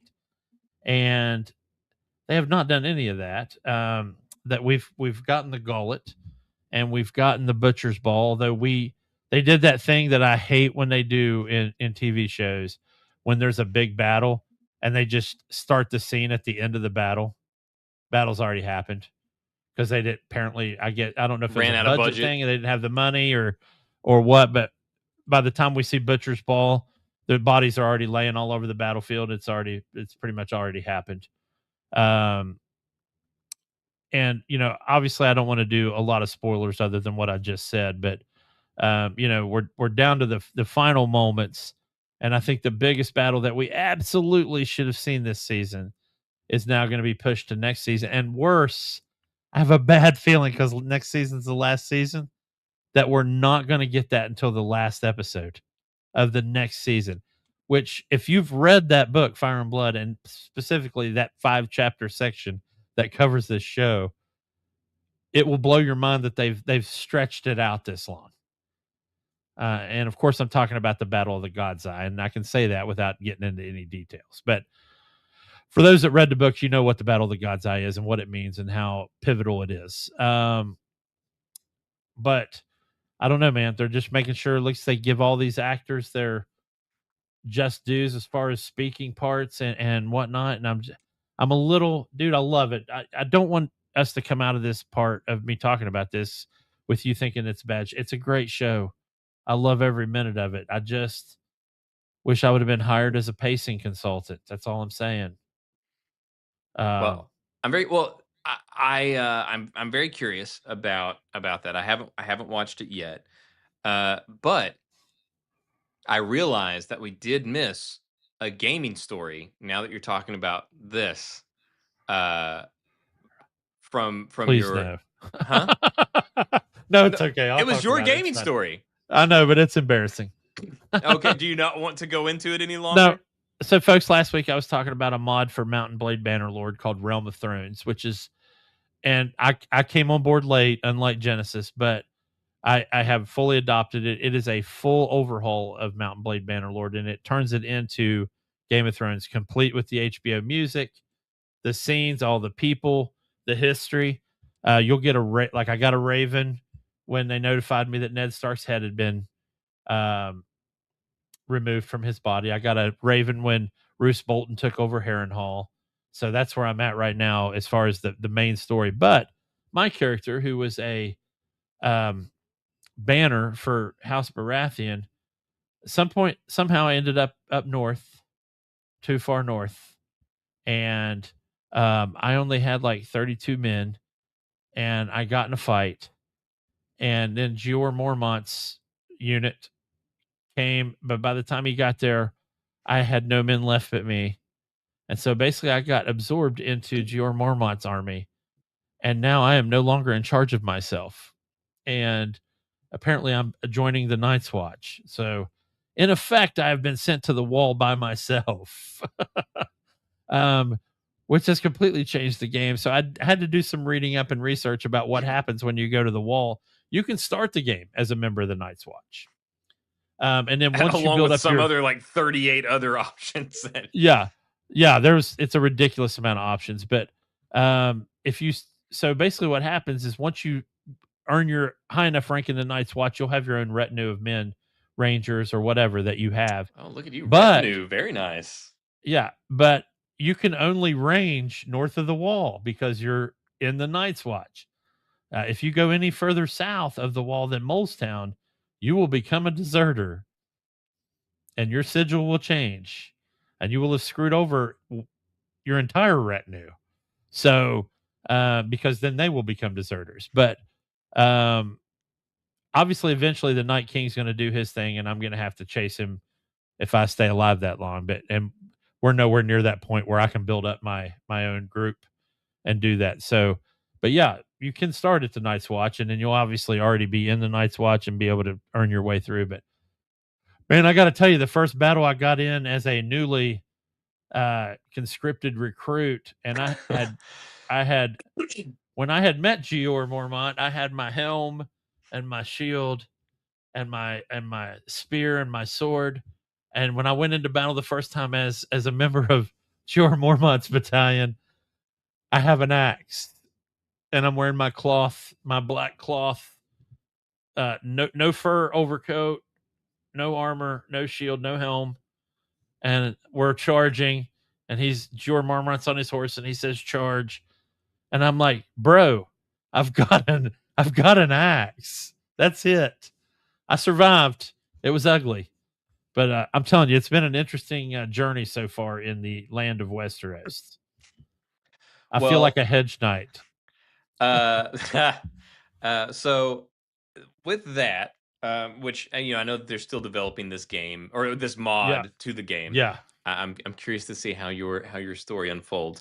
But is there anything else that you have on your list before we dive into the meat of why we are here? Um, sir, I am backspacing right now to delete the stuff we've already talked about, and the only thing left on my list is Spider-Man notes. All right. Well, then, we will get to the star of the show. We saw, since last we spoke, we have now seen Spider Man Brand New Day. Correct. And last week we posed the question while talking about Spider Man and Halo, campaign evolved, all that. Is the MCU back? Is Halo back? So now here we are. We have seen Spider Man Brand New Day. Did it save the MCU? Can it single handedly bring the MCU back, or is it at least a piece of the puzzle that would indicate that the MCU is back? Jay, you have seen it. I have seen it. Where do you think it falls? First of all, on that question, is the MCU back? Yes. Um, yeah, sorry, I just wanted to play down your long blowhard intro on that and say that um yes, man, the MCU's absolutely back. I think they went back to their roots. I think they've converted Tom Holland into the younger version of RDJ from Iron Man 1 or 2, and he's become that cornerstone, that placeholder, that beacon that He is all the other heroes revolve around. 100%, you cannot lose Tom Holland. If that No. guy, which he's by all accounts, sweetest dude in the world and Yeah. seems like a fucking hell of a guy. If that dude all of a sudden sat back and said, "I need $75 million a movie," pay that man. Yeah, pay him everything he's worth because he just saved you. The only thing, and so the funny thing was, I went into this, and we obviously had guesses about Sadie Sink's character, And they uh, were right. Who which you I think thought she was is, that's who she is. Not well, Jay, because Jay had his own lots of it. no, I. The funny thing was that right after our conversation, I saw where Samara Weaving was cast as Emma Frost for X-Men. As soon as I saw that casting, I went, Sadie Sink is Jean Grey. Well, we will Because definitely get into some X-Men casting here a little bit later. if you read all the comics back in the day, and I'm talking about the 90s, so we're going back to the 90s. Emma Frost started out in the Hellfire Club, and she was much older than Jean Grey. So it made sense. Experienced.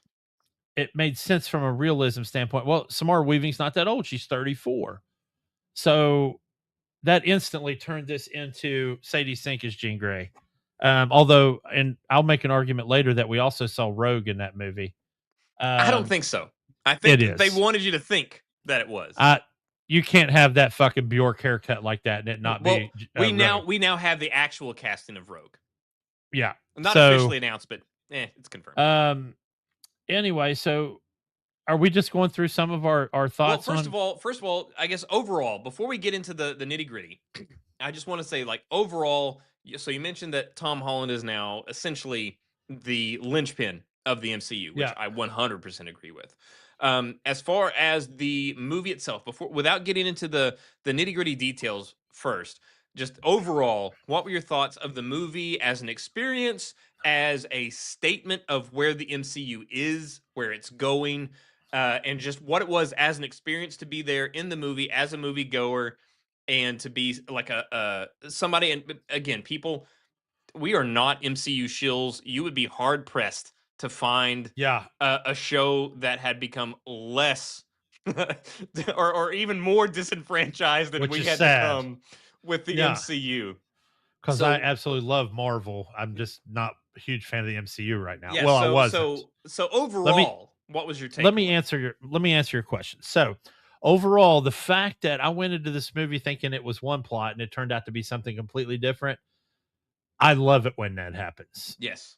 Which is Um, also classic Marvel, to like show yeah, you something, make you think the movie's about one thing, and then it's like nothing, nothing compared about what they showed you. I also like so. I'm trying to go through all your questions in order. I love the movie. I thought it was very well done. I'll get to some stuff that um, I love the fact that Tom Holland even admitted, and we walked out of the theater, and I looked right at Jason. And I go, Tom Holland looks like he copied every single one of his combat moves off of the Spider-Man PS4 game. And then to see an interview literally the next day of Tom Holland saying, "Yeah, I wanted to pay homage to all the fans because I know fans love that game." And he goes, "I literally copied some of my moves from that game." And we're like, "No shit." And then the fact that They did a back to back, like a side by yeah, side of like the yeah, backflip off the yeah, and rooftop. then That's the web down to straight the from that road, game. Yeah. the web down to the road, and then like jam the guy up.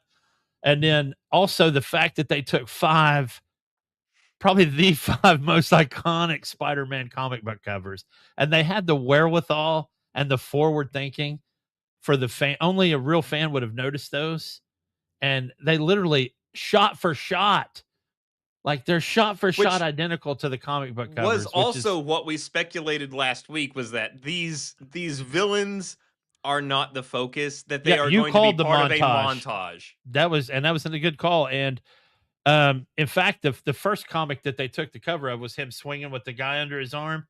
For all you people that aren't comic book readers, that is the most expensive Spider-Man comic there is. Hey, we got a. I It's the can't. I'm having some technical difficulties. There we go. From Zach Mind Yeah, there Talks it is. Movies, there was so much love and passion on every frame for Spider-Man. I could not agree more. Yeah, and the funny thing was it paid complete lip service to everybody that loves everything surrounding Spider-Man, but still it wasn't enough, or it wasn't, people that just like, I just want to go see a movie today, so I'm going to go see this whatever this Spider-Man movie is.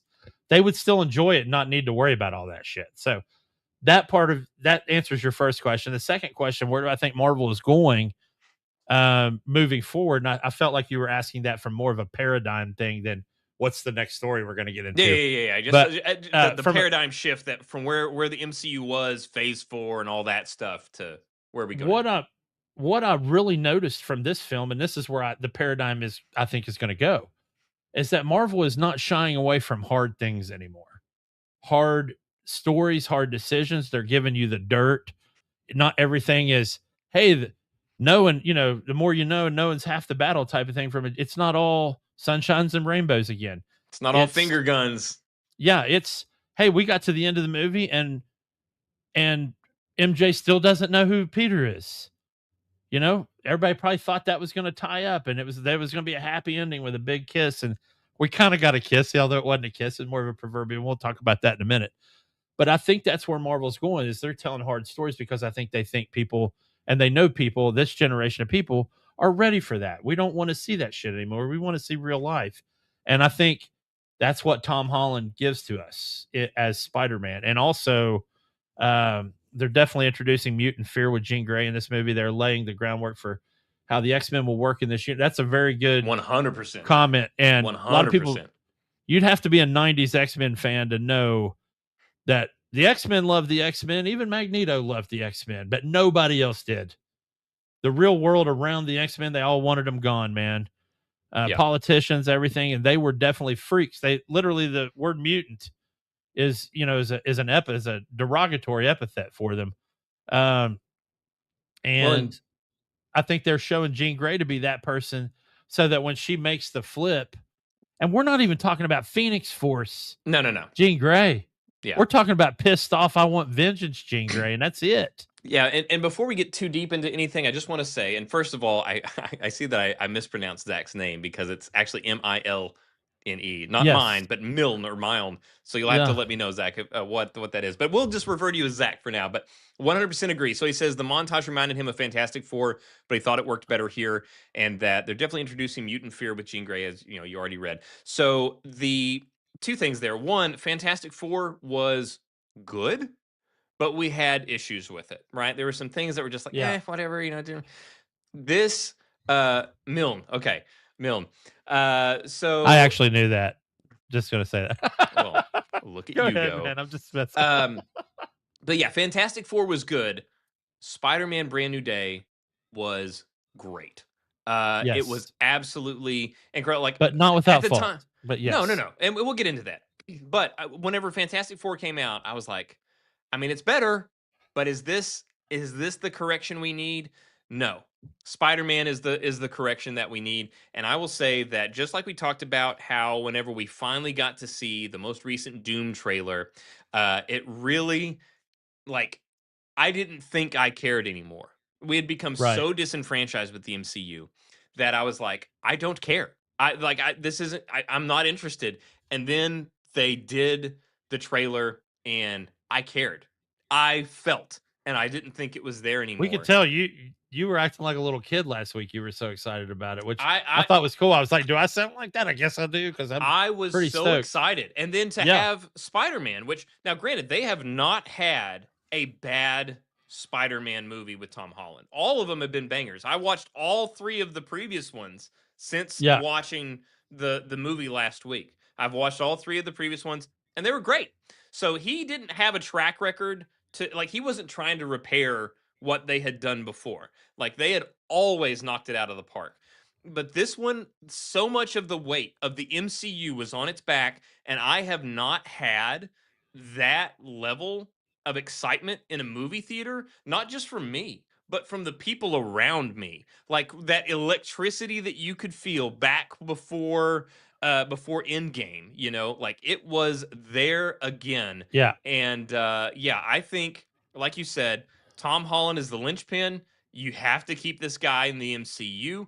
It revolves around him now, even if, as we suspect, Robert Downey Jr., we see him again as Iron Man through whatever means for however long.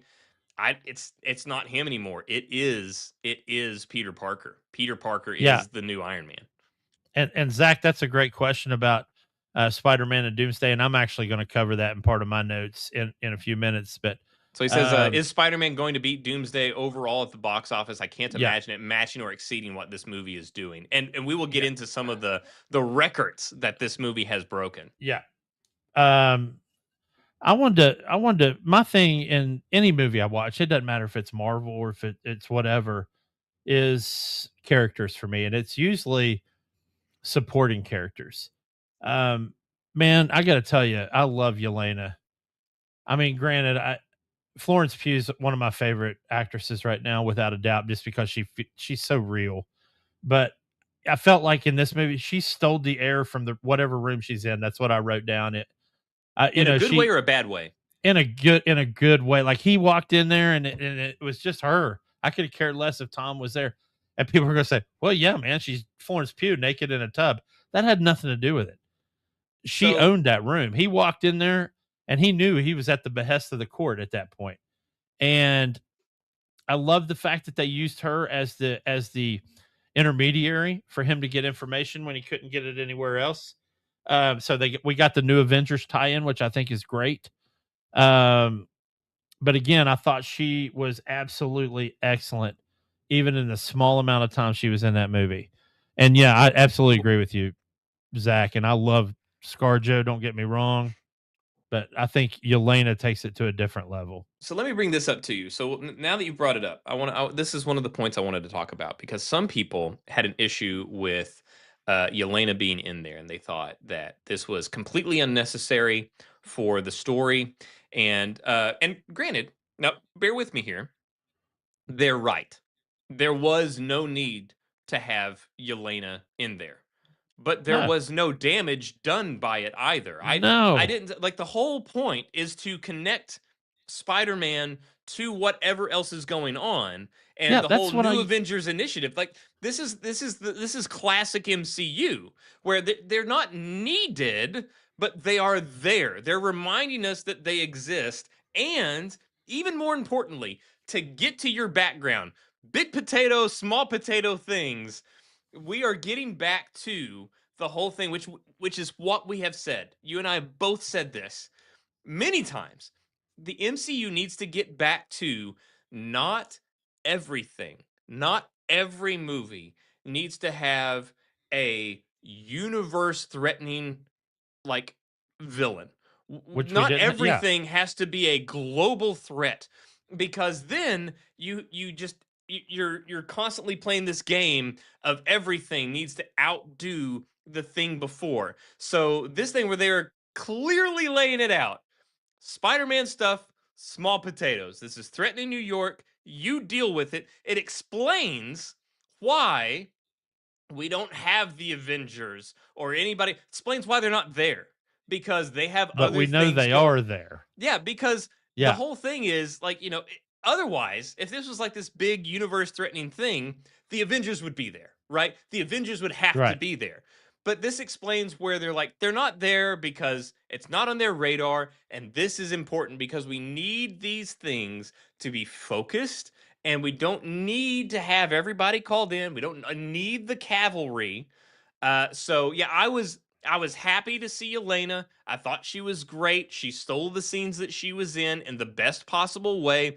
Was she needed? No, but it was glad. I was glad that she was there, and I think it established the reason as to why not every threat has to be Avengers Assemble. Yeah, and I agree with you. And for so many years, way back in the day, when you'd have a superhero movie that you knew another superhero group or person lived in that same city, you'd always wonder, where are they? They never Yes. even bring them up. They never even mention them. So this is refreshing that we at least have some type of tie-in with that. Hey, the new Avengers are here. That they're here, It and lets you know that, like, hey, obviously, we thought about it, guys. We yeah, thought about it too, and yeah, this is what's going on. Like, it's a and nod and a wink to the audience. the obvious one, even though they didn't mention it at all, is that we obviously know because of Jean Grey that up in Rochester is Xavier's school for the talented, gifted and talented, youngsters or whatever. So that part was good. But the other person we know was definitely there was Mr. John Bernthal and the Punisher. And the funny thing was, Let him tell you something, Jay. I literally put on here, let me tell you something, kid. Um, John Bernthal was outstanding in this movie. And the funny thing was, I go back to work the next day, and there's people that have seen the movie over the weekend as well. And they're like, man, the was a weird cat. And I was like, have you not? Is this the first time? He's like, yes, the first time I've seen John Bernthal play the Punisher. I'm like, you didn't watch the show? And they're like, no. I'm like, you didn't watch the movie? And they're like, no. And Dude. they're like, he's so hard, but he's got this soft side. I'm like, you better go back and watch the show. Because from the first 10 minutes of the originally Netflix and now Disney show, you'll see that he had no soft side. He was brutal. In fact, if anything, Daredevil softened him up a little bit, and definitely Karen Page softened him up a little bit. And I'm glad we didn't get that version of the Punisher in this movie because it would not have worked. Well, I think it's also a But great story arc it for him is. as a character to go Yes. from this angry, dangerous person who was just like the literal version of a loose cannon, where he Oh, did not absolutely. cared who got it. Anybody Yeah. can get it. Innocent, non-innocent, whoever is between him and his target, fair game. He doesn't care. I think it is a fantastic illustration of character growth for him to go from where he was to where he is now, still grizzled and gruff and angry, but he is opening up, and it's appropriate to me that he is opening up to this character that he is essentially like a brother with. He is family with Peter Parker. He has this brotherly relationship and bond, and he's like Yeah. rediscovering these familial connections through people like Peter. And I think that that is important. And I was very happy to see it, actually. Well, that and it helps that him and Bernthal are Like, legit ridiculously good bros. friends in real life, even back as far as when he was 17. So Yeah. the fact that and that kind of chemistry showed, and I got to I tell believe you, Tom Holland is 30 now. So he has yeah, known he's him 30. almost half his life. Yeah. So the hospital scene, I'm going to tell you, it fucking kicked me right in the feels, dude. I was fighting. So one thing Tom Holland does really well that's starting to bug me because he did it in the Odyssey and he did it in this Spider-Man movie is he can get his eyes looking like they are floating in fish bowls. And you're like, you can't help it. It brings it right out of you. And, and he looked over and you could tell this is probably the type of shit talking they do in real life. But he looked right at him. He's like, are you crying, Frank? Yeah. That was He's like, great.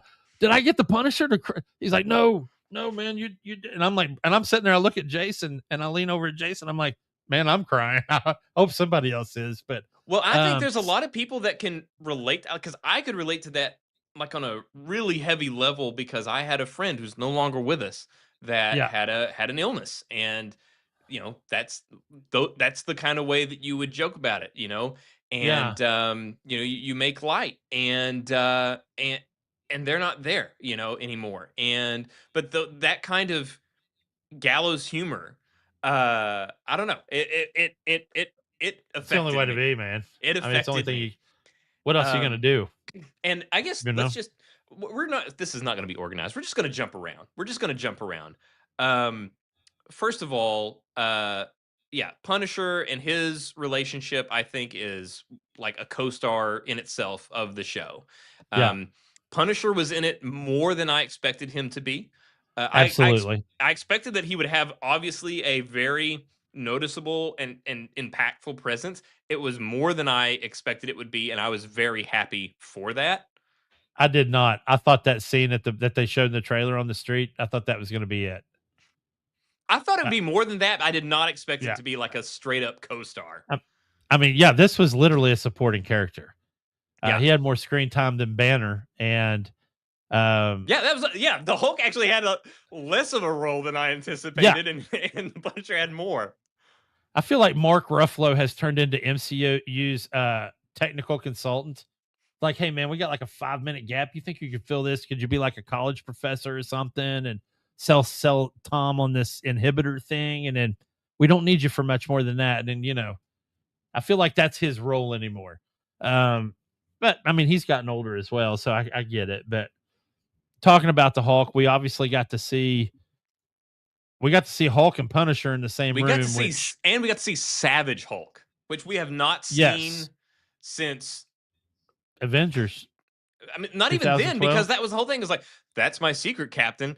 I'm always angry. Like, he was always under some level of control. This is the first time since Eric Bana played Bruce Banner that we actually got to see legit Savage Hulk, where there's no good guys or bad guys. There's just Hulk and the people who aren't Hulk. Yeah. And that's exactly the angle he took in that building. Luckily, there weren't anybody else in that building except for Tom and Frank and whoever was locked in that vault. And I don't want to spoil a whole bunch of stuff, but we saw a very, very large Just spoil version it. of the Hulk. We're a week later. If you're watching us, you've already seen all the spoiler freeze. Yeah. So so go for it. But one of the things I want to, and I always make this joke with the boys when they were younger, and they always laughed at me. And I said, and because I don't think they understood the term pound for pound, but we'd always like, who's the strongest Marvel character? And I'm always like, it's Spider-Man. I'm like, pound for pound, Spider-Man is the strongest character in the Marvel universe. We're not talking about powers per capita. We're talking about pound for pound. And I think they actually demonstrated that in this movie, because he went one-on-one with the Hulk and he lived. And I think that's the important part. He got Loki'd. He did. He got puny got it. Over Loki. Yeah. And then he got scraped he got Shatari'd down the building side on his face. And he survived. And yeah, he was able to web him up, which I thought was insane. But yeah, I thought he did a great job. I want to talk about something else. Speaking of threats. Okay. I saw a lot of people upset with Jean Grey. And before we talk too much deeper about it, I want to talk about one thing that you and I have talked about now multiple times over the last month or so. And that is reinterpretation of lore, where you go in and you change the lore to do something else. And we've talked before about there's a line where you feel like it's being changed because the people making the product, whether it's a game or a movie, they're changing it because they just want to. They're just using the names to tell whatever story they want to tell. And then there's doing it in a way where it's a nod and a wink, and you're telling the viewer or the player, we know how this goes, but we're doing our spin on it because we don't want you to know where we're going. And I enjoy door number 2. I like that. That's why I like the Marvel Spider-Man video games. I enjoy this thing where the things that we just like. I had how many months had you and I talked about this where I was terrified that this movie was going to be about Man Spider, and I kept telling you it wasn't. Yeah. And it wasn't. For the record, I didn't know. I want to tell you in case. I just want to tell you now, since we've both seen it. I was scared to death it was, dude. I was convincing myself that it wasn't by telling you it wasn't going to be. Let's say I was 60-40. I was, and 60-40. They nodded to it, but they're like, but we're not doing that. Yeah, even Evie told him, she goes, if you go too far, then the spider will take over. And I was like, fuck no, we're going Man Spider. Dude, I thought the same thing, and I was like, motherfucker. All right. And that brings up a valid point, though. I got to tell you, because I thought it was the most beast scene in the whole movie. Prison scene. Yes. Hand. He knows he's got to embrace that side. And when he decides to embrace that side and reaches that dude, that holds the jump up there and then the come down. Oh, forget it, dude. There's one of the best scenes in Marvel. There's a lot to unpack here. So first of all, we need. I'm sorry, we ended that one thread before we even Oh, no, finished no, it. no. Was We'll start. We got time. Omega level I threats. I always hate that I'm argument. good, man. We're because I'm Yeah, juiced up about this. I'm so psyched about where we're looking at. There's some other things about Marvel I do want to get into, but first of all, Jean Grey. Some people were upset because they were like, okay, well, Jean Grey did all this stuff and she got away with it. Now, first of all, you know she um, has her own subcult in Marvel, right? That yeah, well, also we're just talking about telling you. this. We're talking about this in the same movie that co-stars Frank Castle. Yeah. Like, what are you talking about? Frank Castle has done far worse, far worse than Oh yeah. anything Jean Grey did on this entire movie. And he's out. Yeah. Not only is he out, we laughed and high-fived about this guy in this very movie. Okay? Yeah. So the fact that or the thought that Jean Grey had done something so unforgivable in this movie is I just reject that wholly. Now, Well, does some of the thing is some of the things that she did wrong? Yeah, of course. She shouldn't have done some of those things. And I don't think some people seem to think that this movie was basically whenever we found out when everything got flipped and we found out like, oh, Sarah, her sister, damage control, took her sister, yeah. experimented on her and killed her, that everything was like, oh, well, she's the good guy. That's not what happened. Nobody thought she's the good guy. Everybody thought, oh, we understand where she's coming from. It wasn't like, oh, all the things that she's been doing have been good. It was all the things that she has been doing are understandable. Like we understand why she's doing it. You It can doesn't make relate. her, yeah, it doesn't make those things okay. And Now, oh, go this ahead. is what I was talking about when you asked me the three initial questions when I said Marvel's not afraid to broach the hard subjects now. Yeah, The morally ambiguous there's the because gray. No pun intended. yeah, Jean, she killed some people in that movie. There were some people that probably died from wreckage and whatnot with vehicles and yeah, Frank, dude, even though they were all bad guys, he killed a lot of people. And Spider-Man went off the edge there for a minute when he first I had think the that was one of mints. the themes of the Yeah, movie yes. was It's not finding all that about right and line, wrong. recognizing when you've Right, crossed it, and realizing that once you've crossed it, it doesn't help. It didn't change anything, and then right. bringing it back. Um, Dialing it down. yeah, and so I saw a lot of people reading way too much into Oh the my end, god. where she did the 1 kilometer radius thing, Yeah. and people were like, well, what if somebody was getting CPR during that time or this or that? And like, okay, stop. Just stop. Like, we're thinking way too much into this. It Yeah. was clearly meant to be a representation of her powers coming to fruition. We now see that she is now the Omega level mutant that we all know. Some people, I saw a complaint where they were like, well, Jean Grey would never do this. She's not even the Phoenix yet. Jean Grey would never do this.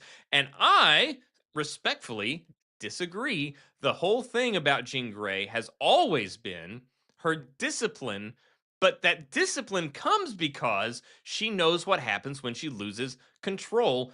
And there were numerous cases in the comics, in the cartoons, everything like where before the Phoenix Force, don't worry about the Phoenix Force right now, where Yeah, we're not even there. she would lose control of her emotions Yeah. and she would do stuff like this and she was impossible to control. This is Well, establishing that early. Xavier putting that block, that inhibitor in her mind, and it wasn't a tangible, Yes. it wasn't like a microchip. It was a psychic block where he walled off that section was the only thing that kept her, basically in control, man, Yeah. for the longest time. And that, I mean, that there's that ethical dilemma of should he have done that? Should he have Bodily autonomy. blocked off the, yeah. So, because he did that against her will, but he did it to help her. And again, that was prior to the Phoenix Force, although the way Yeah. the original X-Men movies didn't play out the Phoenix Force correctly, So except this, yeah, for this the this one I with don't think is, I Sophie don't think Turner. that this is a betrayal of the Jean Grey character. I think this is Correct. illustrating just how powerful she is, and whenever she is on the proper side, it will show you that this is what can happen if she gets out of control. I think it's a great way to establish it. I don't think it's a betrayal of the character. I think it is a fantastic illustration of the depth and breadth of the character. Yeah, absolutely. And again, I think, like I said, I think this movie wanted to explore not everything has a happy ending. Yeah. And I think that was part of it. And, you know, Jean, obviously, Spider Man brought her, Peter Parker brought her back to that was such a powerful scene emotionally of her going into Pete's mind and ending up in his bedroom with his Aunt May. I thought that was, I was like, whoever came up with that story beat nailed it. Well, okay, question to that scene. Whenever everything went black and Peter's staring down the blackness, before you heard the shot, did you anticipate what was happening? Okay, say that one more time because I think So I so missed she something goes in into there. his mind. She's being Right. talked to by Aunt May. Now she is in his mind, so she's experiencing the Aunt May thing, Yeah. and Spider-Man is also there observing what's happening between her Right. and Aunt May. Then he looks to the side and he sees this dark black hallway. Yeah. And then there's a flash and you hear a shot. But Yeah. before you hear the shot, did you have any idea what was going on whenever he looked down that black hallway? No, I mean, I assumed it was the part where Aunt May was leaving him. I didn't even, so Um, yeah, I didn't know what yeah. was going on either. And then we got the shot and then it's like, Yeah. "Oh, it's Frank taking a shot." Yeah. Did you think we had lost Peter Parker? Like, was he dead? Did you think that we were going to lose him? Did you think that they were willing to let him die? I did. They got me. I will say, I'm a professional I did wrestling fan. not. I'm Yeah. a pro wrestling fan, and one of the greatest things in pro wrestling, whenever you're watching two people fight, fake fight, is whenever you somebody gets them down for a 3 count. It even and you they fake you out and they ref counts 1, 2, and then they kick out at 3, and you're like, oh my god! Yeah. But they got you. They got you, dude. Yeah. Peter got me. Like they psyched me out. I thought it was a 3 count, and they got me. Yeah. Well, the funny thing was, I was so mesmerized by the fact that he was using a bear. And this is why you don't take veterans to see certain movies. He pulled out a Barrett Light 50 cal, which is an anti-tank sniper rifle to shoot at people with. So I'm sitting there and literally he fires the shot. And this is where I miss all of that because in my head I'm going, that would take them both, that he could miss them both and it would turn them both into a cloud of mush. So yeah, because of my own neurosis, I missed part of that. But then he goes down and I go, wait a minute, is Peter gonna die? And then I literally And then we said see the out pool loud, of blood start to yeah, like. yeah. Well, that didn't help. Plus, it felt like the same exact scene from Aunt May. And I look at Jason and I go, they're not gonna fucking kill Peter Parker. I thought that at first, And and I was like, but then as I saw the pool of blood expand, I was yeah, like, Are uh, are they? Are they gonna yeah. kill Peter Parker?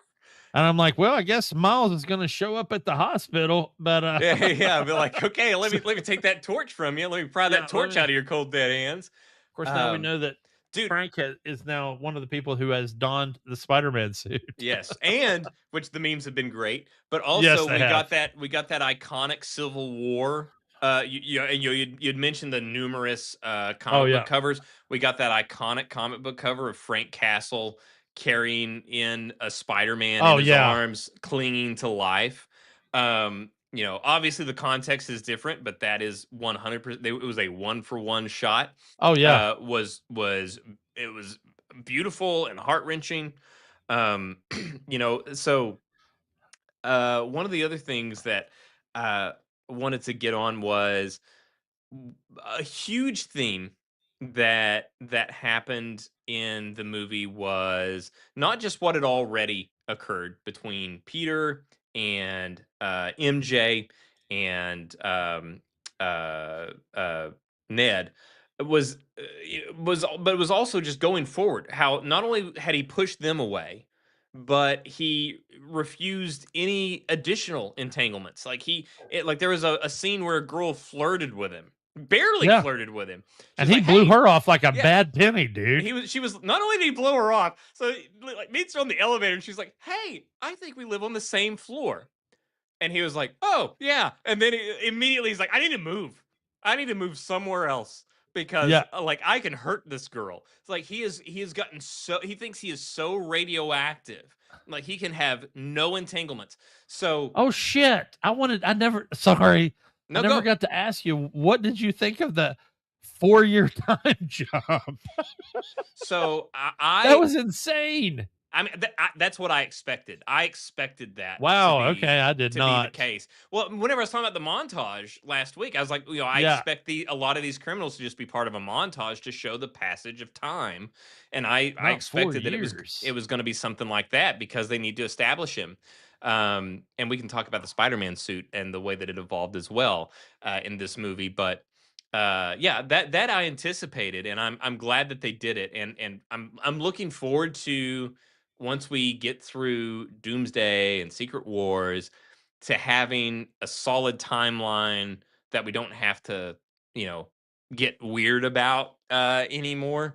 But uh as far as like his entanglements and being afraid to connect to people, at the end of the movie, it's rather ambiguous, and I've seen different Oh god. interpretations. So, I'm which so sick of these interpretations, man. one thing that I did love is that, at the end of the movie, he goes and he talks to Ned and he does the handshake, like the secret handshake that from muscle memory. Like they just because whenever they got rid of Peter Parker, it got rid of the memory, but the muscle memory's still there. I love that. But then he acknowledges Peter. Now, the question is, does he know Peter because Mary Jane called him, or sorry, not Mary Jane, MJ, Michelle Jones, that MJ called him Peter whenever he left the apartment, or did he somehow remember that Peter was like Peter Parker? And I've also seen some fan theories that perhaps Jean Grey unlocked the memories. Okay, so I'm gonna tell you what I think, and I obviously I think you're gonna disagree with me, and that's fine. I don't know, I doubt it. This is this is just what I think. I think certain bonds in life are unbreakable, regardless of memory. And I think sometimes it's whatever tied that bond that will always highlight it. And that handshake um, was a tying bond for him and Ned. And him and Ned had such a backstory. They'd been friends forever, from basically what I could tell from the very first Spider-Man. And once they did the handshake, I think that was it. I think when he said Peter, I think he knew exactly which Peter he was referencing. It was everything. It was not just Which like, was "Oh, it that's all the." just It wasn't just like, but "Oh, that's Spider-Man," because MJ called him Peter. You think it was yeah, everything. I think it was everything. And I think I that hope little it was everything. uplift, that little uplift in Peter's eye is because now he knows when he kisses MJ for real, and that's the bond that ties them from the top of the building. I think because that kiss they had was a fake one because Yeah, it it was was Mary Jean Jane. Grey. I'm sorry, not Mary So Jane. now Jean Grey. I Yeah. think now he knows when he kisses her for real that he'll have her back as well. What did you think? Speaking of that, I did not see this coming. That I should have, and I didn't. Whenever he left to go do his thing, to do the final confrontation, or that we saw in the Yeah. movie, and MJ tells the Punisher, like, "Hey, Frank, he needs you. You should go," and he goes. And whenever Peter comes back And she's and holding the letter. she's holding the letter, I did not expect that. So I literally said, when Peter walked out to go, I looked, Jason was sitting right beside me, and I leaned over and I literally said, he left that letter and fucking MJ's going to find that shit. That's literally, I mean, and I caught it How out did of you the corner expect of it to my play eye. out? Not like that. So I had one of two theories One was she was going to be crying and she was going to realize it and maybe remember, right? I had thought maybe they would, but in And then hindsight, my that would have other been the theory, easy way out. yeah, and it would have been. And my other theory, which felt to me would have been more realistic, is for her to go fucking ballistic and be angry about it. It's like you Well, she can't was just a little drop this bit. She shit. was a little bit. Yes, but not crazy psycho bitch crazy. Yeah. And I thought that's what was going to happen. And then she was just going to storm off. What we got was what I'm glad we got, which is her going basically, look, I understand, but I don't know you. Yeah. And it hurts. I mean, it hurt me hearing And her say it in the movie. what hurt was whenever she said, like, "I can understand why you would love her." Yeah. And like, oh God, where, Yeah. you know, because it's her saying, like, that's like the girl that you're talking about in this letter. I don't know Yeah. her. Like, that's not me, you know? Yeah. And, you know, I mean, it was another thing I looked at Jason and was like, man, I definitely don't miss being this young and God. pain like this, man. Those types of pains are hard pain. They teach hard lessons. And I will say he took I it know like a for a fucking fact. champ, though.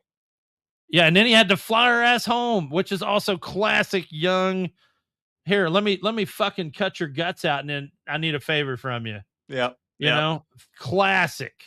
Hey, And I my was tire's like, flat. I'm sitting there going, I'm like, man, I don't need a flashback for this kind of pain. I know exactly how this shit feels. I don't need to be a Spider-Man or a superhero to know what getting my guts cut out feels like, man. And it was hard to watch. It Yeah. was very, I mean, every guy's felt it, but And it's it was also one hard of to the it watch. was even worse because it wasn't God, it's like I felt for him and felt like him so much Yeah. in this situation because it wasn't like his world came crashing down, that he had all these hopes and all these dreams and they just came crashing down. It wasn't that at all. It was that this was exactly what he feared. This was Oh yeah. exactly what he expected. This was exactly what he was afraid of. This was exactly why he had been conducting himself in the way that he had for the last 4 years, and it's exactly what he got. It was this recognition from him where he's like, this is why I didn't tell you. This is why I didn't do it. This is why when I went to order coffee at the coffee shop, this is why I didn't tell you that it was me." And I hate And to say it like this, and this is going to sound mean, and it's absolutely not. It's just being factual. He got what he deserved based on the decision he made. but it's also one of those things where it's like, and I can understand why MJ was upset Yeah. with him, where she's like, "Well, you think you could just make that decision for me?" All this stuff. Like, I get it. This is one of the few things where a lot of times whenever you watch a movie and there's somebody that has half the story, they've got their ear to the door Yeah. and they just hear the one part of the thing and then they leave and they get upset and they don't hear all this. So I could completely understand where she was coming from, but she had just seen and been through such uh, a whirlwind of experiences of some like people trying to get to her, meeting Spider-Man, meeting the Punisher, doing all this Yeah. stuff. If he just told her at the coffee shop, she would have thought he was fucking crazy. Yeah. Like, it's one of these things where it's like, well, why didn't you tell me? Because you would have thought I was insane. You know, Yeah. like, I mean, there's 100%. I mean, it was a catch 22 no matter how you cut it. There was no Oh way yeah, around it. it was a lose lose. Yeah. And I still go back to the last movie, No Way Home or whatever it is, and I just felt like it was a bad decision to make everybody forget him. I felt like that was not needed, but because I literally kind of foresaw this type of bullshit happening. And again, I felt like this is what Marvel wants to do. It creates a really good drama, and and a good story. But still, man, that's a lot of pain. Well, it also, though, as we kind of like move on to other things and the impact that it has, it establishes this really meaningful connection between Jean Grey and Peter Parker, Yeah, further solidifying his part as the central figure in the MCU right now. That's it's building off of him instead of Iron Man. So we have that aspect there. But now as we build out, what does this mean going forward? So we'll talk here in a minute about some of the castings that have been done for the X-Men movie. One thing that has not been casted for the X-Men movie is Wolverine. And I am beginning to think the more that we go on this, and we'll see how we go, I don't think, unless it's like a post-credit scene or something like that, I don't think we're gonna see Wolverine in the X-Men movie. I never Not a yeah, recasted I don't Wolverine. I don't I think, think Wolverine will be, one of those at a later date, yes. and they're gonna end up fighting him to recruit him. The love triangle, we're still gonna get a love triangle, but as you mentioned earlier, it's gonna be Emma Frost, Jean Grey, Cyclops. When Yeah. we do find a new Wolverine, it absolutely must be a much, much younger actor. It cannot be the Cavalrine. Granted, Yeah. Henry Cavill's got his hands full right now. He's got the Warhammer stuff going on. He's shepherding in the Highlander stuff. He's busy, but we can't have the Cavalrine. We've got to have a dude in his early to no later than mid 20s because otherwise it's going to look real creepy whenever he becomes infatuated with Jane. Sorry, with Jean. Um, so it's going to have to be a very young guy. Yeah. Absolutely. Um, Now we have gotten some casting rumors. So you'd mentioned before, we've gotten Emma Frost casted now. We've gotten a casting of we just earlier today we actually just got Kit Connor was I don't know if it's officially confirmed. I think it might be officially confirmed, but it's at least heavily speculated, heavily rumored that Kit Connor is going to be Cyclops. Okay. We also have Charles Melton as Hank McCoy and Beast, Nice. which and he seeing him perfect. Yeah. Yeah. Like as soon as I saw him and they're like Hank McCoy, I'm like, great. Square jaw, like this dude, like he is imposing even before he so I'm sure he won't be a big blue hairy thing right up front, right? But he could still be a threat as Hank McCoy. Uh Kaylee Spaney as Rogue. And then Okay. go ahead. Okay. Yeah, it's a good cast. Now here's the big ones though. Professor X. Storm. Well, there are some about Storm too, but Professor X and Magneto. Now, Magneto, we have heard.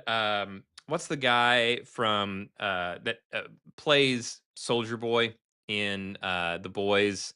Uh, Jensen Jensen Ackles. Ackles. Yeah, Jensen Ackles. Yeah, he is rumored to play Magneto. We don't know yet. We'll see.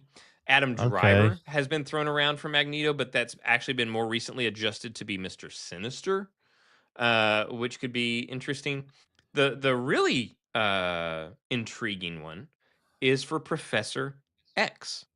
The big story that has been circulating around the last 24 to 48 hours is that Professor X is down to two contenders. One being Jason Bill Statham.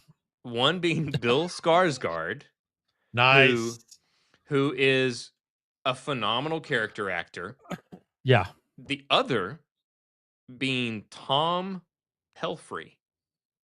And he was the brother in the Ozarks that they ended up killing off. He was the primary antagonist in Task. He was also the brother in Iron Fist that hated Iron Fist and then later became bros with Iron Fist. That is Tom Pelfrey. And I love Tom Pelfrey. He is one of my favorite actors, and anything that he does, I believe him in. I Now, hated him in Iron Fist, man. I just wanted him I dead. I think that Bill Skarsgård is a phenomenal character actor, but I think he lends himself better to weird characters. True. That's a fair point. I would be beyond stoked if Tom Pelfrey was handed the role of Professor X. That would be my pick. I would love to see Tom Pelfrey as Professor X. Yeah, and I'll buy that for $1. I mean, I can see him playing that role for sure. And then I don't like Jensen Ackles as Magneto. I No, just I think don't. I that's a think you need to. Here's the other thing. We've talked about it before, but one of the central aspects of Magneto's character. One of the reasons that he conducts himself in the way that he does, sees the world in the way that he does, is that he is a survivor of the Holocaust. You Yeah. can't have a younger person, which at this point you can't even really have an older person. Yeah. I mean, they'd be really old that has experienced the Holocaust. So, how do you have a Magneto character that has experienced something of that significance that has shaped their aspect on the world? Well, the only thing I can think of is being a 9/11 survivor to be that age that we're looking for. The other thing about Magneto is he has to be an absolute foil to Charles Xavier. One of the greatest lines in the comics and the movies that they've adopted is a scene where they're playing chess, and Xavier says, "I feel a great swell of pity for anyone that comes to my school looking for trouble." And that comes from a conversation where Magneto basically lays out his credo, which is, let's strike first and strike them now because we're better than them. Strike hard, strike fast, strike first. Yeah. Um, but I just don't think Jensen, I mean, if you're talking about Tom Pelfrey, I don't think Jensen Ackles is the way to go. I Um, don't either. and I again, think he's too to pretty. answer your previous question of what type of traumatic experience would lead an Eric Lyncher character to be, this distraught towards humanity. And we're talking about because of Sadie Sink is the linchpin on everything from her age, though. So that's what we're talking Yeah. about. So if She's you're looking at 24. Sadie Sink's character, we're talking about Magneto and Charles probably not being any older than 40, 45 years old. So something that happened 40, 45 years ago. So Um, that's they will they create that thing in Doomsday and or Secret Wars? I mean, maybe Lebanon, dude. It's the only thing I can think of from the 80s where a lot of parents were killed and there was a lot of displaced kids, And I know there's So going to be some I people don't know. upset, but it's one of those things where I mean, we're literally reaching a point where it doesn't make chronological sense. So Yeah. we're going to have to make some sacrifices one way or another as far as like what we're willing to keep and not keep about the characters. But for sure, there has to be some significant trauma as a child. Yeah. Um, I just don't know how they're gonna tie that up. The other thing though, so one of the things that we talked about as we watched this is Marvel back. It really looks like this is a good case for saying Marvel is back. Yeah. We've seen them cancel She-Hulk. They've canceled Wonder Man. Yeah. It looks like they're kind of trimming off excess stuff that nobody cares about. We're seeing Ryan Gosling show up as Ghost Rider. We've got Jean Grey and all this stuff set up in Spider-Man. They're making all the right moves, but there are other rumors that I have been seeing. One of those rumors is that there will be a fifth Thor movie that has been rebranded as Hercules, a character that they introduced previously, where they would basically make that movie more about Hercules and introduce other characters as well. I hope that is not true. I do not want this. Uh, Hey man, Hercules was a big character in the comics and in Civil War.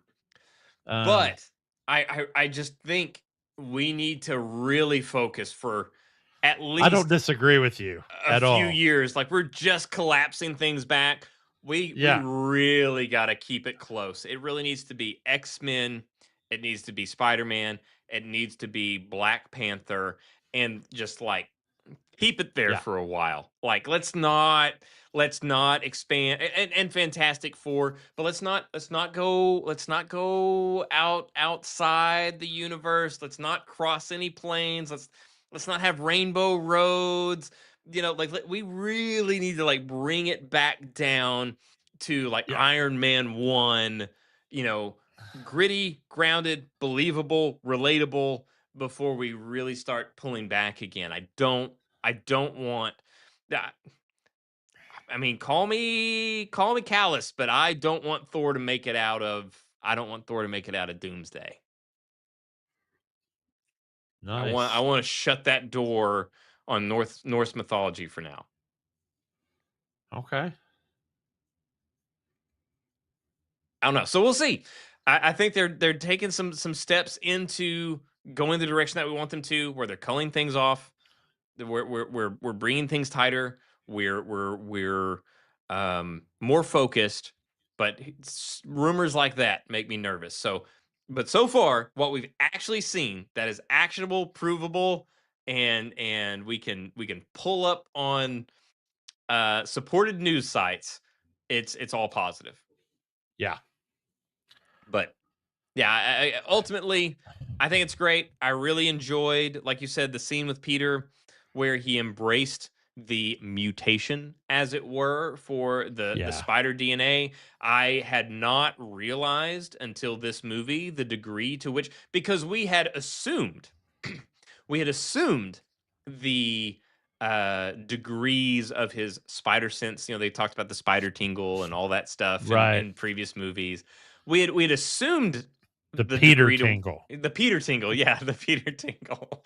We had kind of like guessed it at to what, but that's because of our experience with the other movies, and Right. we see now that it really was little more than a tingle previously, where this movie was the true spider sense that we had been knowing. So it was basically, this was, thank God, not Man Spider, but it was really bringing him to the power level that we knew him from the comics. And it's also tightly associating him with the mutant label, where he is now considered one of the mutants. So whenever we get to the point that they hate mutants, they are also going to be hating Peter Parker. It's also important to note that Peter is the impetus of the mutant nullifying technology that we will be seeing without question as this goes on.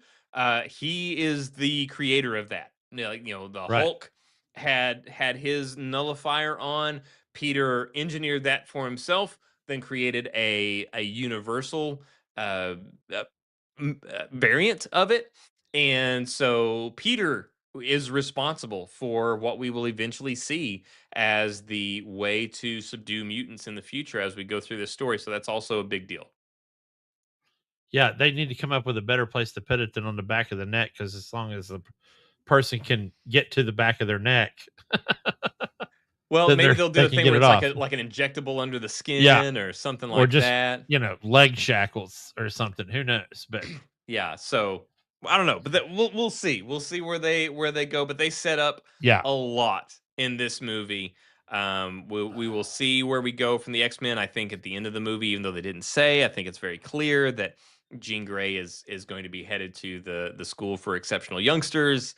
I'm very interested to see where we develop, how they go about it.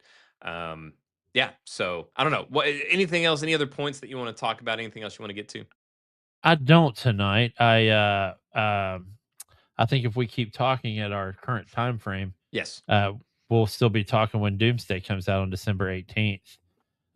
So yeah, I'm good tonight. Yeah, overall, great movie. I thought it opened up the door for so many different things, and yet it brought Marvel back down to street level. Pardon the pun. Yes. And I think that's where we needed to be. Um, and I was so glad we finally got to meet Officer DeWolf, because if you're familiar with the Spider-Man lore, such an integral character in his life, and they had a really good, decent working relationship in this film. So I thought that was excellent. Which also But other developed as the film progressed, which was great to see. correct, yeah, and so but other than that, man, that's all I had. I'm just happy I got to see it. Yeah, me too. It was great. I am again, if you watch from the very first episode, 80 episodes ago now, Yeah, we have been disenfranchised with the MCU, and we are finally starting to get that Peter Tingle back. Whenever it comes to the MCU, it's good. I'm excited to see it. Thank you, Zach Milne Talks Movies, for chatting with us. Thanks for the subscribe. And yeah, I guess until next week, we will see you around. And yeah, we will see you next week for episode 81. Woo. Oh, hold on. I hit the wrong button. I haven't Still been having here. technical. Yeah, this thing isn't working. Hold on. Let me click this. The camera's still on, Moira. Oh God, it's not letting me. I've got it like sometimes a little like this weird double click thing. It doesn't. Can you end the stream for me, Jay? Can we work together? Play. I must speak to you adieu.